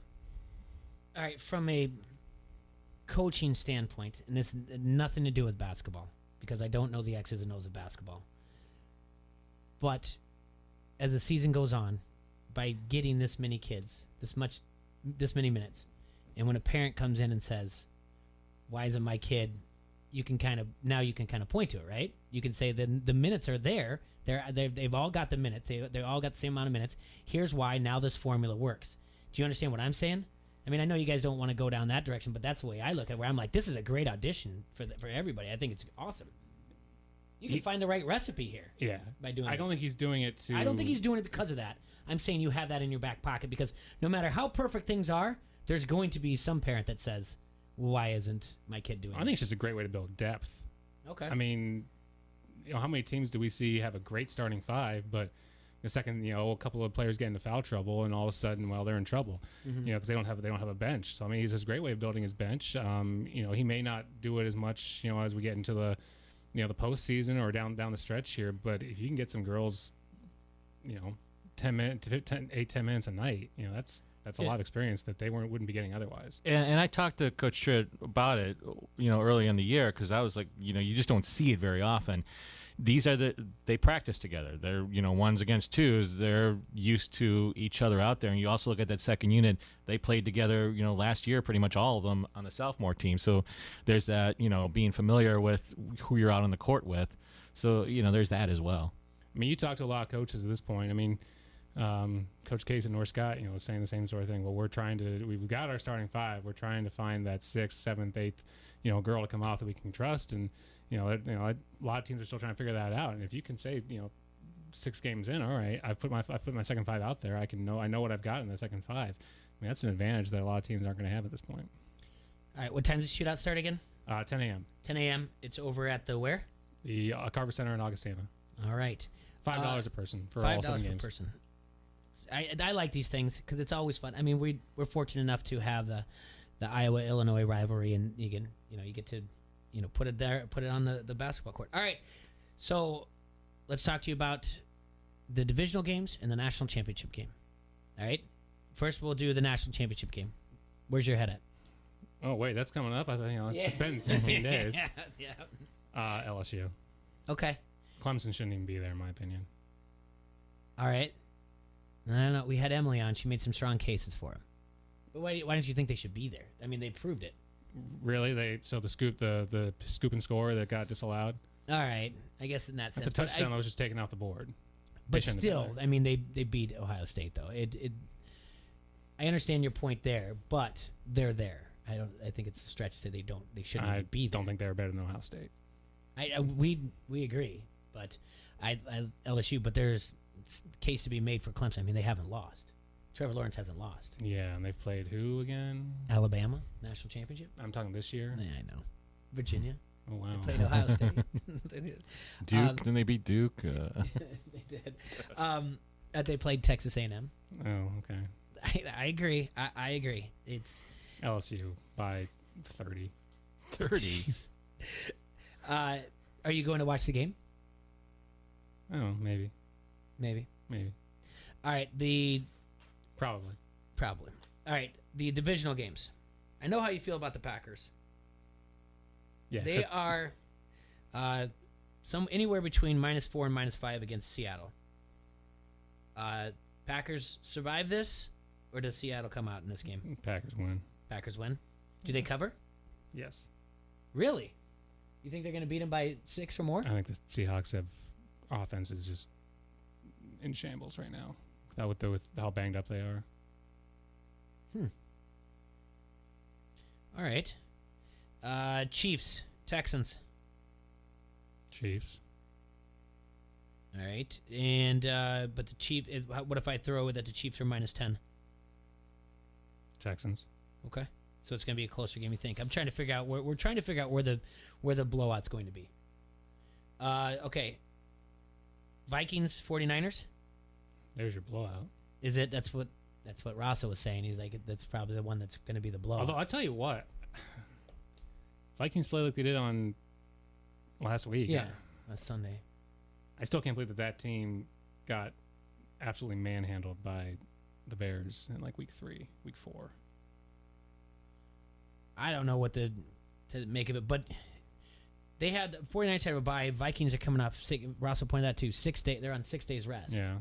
So you also got Jimmy Garoppolo. Who do you trust him in the playoffs yet? He's never started in a playoff game. Exactly. So Do you trust Kirk Cousins? Well, Kirk Cousins does have a playoff win now. I mean, now. No, I still don't. It's going to take a lot more than that one game for me to trust him. Run the ball. They got. Although this Thielen injury is interesting. And Stephon Diggs, but he's got a meltdown like nobody's business though. You got Diggs and Thielen and Cook. I don't know. Baltimore Titans. See, that might be a pretty close game. I think you like the Titans. I kind of do. Yeah. You threw out Tannehill right away like, no, he's not going to Tennessee when I talked about Brady. I kind of do like Tennessee in that game. Do you think you like Tennessee to win it? What's the spread? It's 9. I definitely like Tennessee to cover. That's so weird. I think I like Tennessee to cover too. I don't know. I really am. I'm torn on a lot of these games. If Tannehill's starting all season, they're winning that division. Yeah. Well, and it's the DVOA. What they did since he took over, the offensive DVOA went from like 28th or 29th to number 4. That's insane. And their defense is pretty solid. Vrabel shows he's a good coach, but Harbaugh, he's got a Super Bowl. Baltimore's averaging 33 points a game. They have the biggest differential, the most points scored. I don't know. Tennessee's a nice story, but I'm not betting it. That's the safe call. Yeah, I agree with that. I agree with that. I don't want to bet Kansas City to cover that 10 either, but because Andy Reid in the playoffs. But then O'Brien is the coach of the Texans. And you had Patrick Mahomes versus Deshaun Watson. Yeah, every Bears fan's nightmare. I know. I tell you what, I'm well over that entire. I will not watch that game. I can guarantee you that. If I do, I'll have it on mute. You won't watch it because of that. Because I don't want to hear 9,000 times. Man, the Bears could have had either one of these guys. I can't stand it. I really can't. It's an overused tweet, statement. It's an overused egg in your face type of thing. Do you think Ryan Pace is watching this game kicking himself because he drafted Trubisky over both these guys? And watch it on mute. So, all right, so you like the only one that you think, so pretty much you're chalk except for you're up in the air on Tennessee, right? Yeah. All right, so that would lead us, we'll get to that later. We don't need to go too much further than that. So the only question mark is Tennessee. But everything else is pretty much chalk. I tend to agree. The Vikings, I don't know. We have a Vikings-Packers NFC Championship game. I'll throw up. I was thinking about that earlier in the week, and I was like, no offense, Roland, but I was like, I think the Packers are going to get it squeak in here, and I can't back this team. I don't know what it is. No. All right. No. They should have lost to Detroit. They should have lost to Detroit twice. He said, what about Aaron Jones, though? That's what Erickson said. He's like, when you were talking about the Packers, I was like, I just don't know what it is. You said it too. I think the last time it's a false number 2 seed, right? Yeah. They're as bad a number 2 seed as I can remember seeing in a long time. I heard a friend, a Milwaukee media friend of mine, tweet out the last time the Packers won the Super Bowl, though, they beat Seattle and then beat the Niners in the championship game. No, that would have been the Bears in the championship game. Was Yeah, okay. It was the Bears because then they beat the Steelers. Yeah. Okay. That was the Jay Cutler injury game. That's right. Yeah. That's when the Bears. That's when the Bears didn't play their stars in Week 17 to let the Packers in, and then the Packers beat them in the NFC Championship game. Yep. BJ Raji game. Good memory. Well, it's probably burned in there, isn't it? Yeah. I've tried a lot of things to try and help myself forget, and it hasn't worked. Bobby, have fun this weekend covering the shootout. I appreciate you coming in today and talking with us. Thanks to Adam Ross for coming in Hawkeye headquarters and chatting with us. Thanks to Emily for calling in. Follow her on Twitter as well. Roland, thank you so much for coming in and helping out today. Yeah, it's been fun. Really appreciate it. It's always fun talking with you guys. We will talk to you guys tomorrow. You guys have a hassle-free Thursday. Take care, Quad Cities. We will talk to you tomorrow.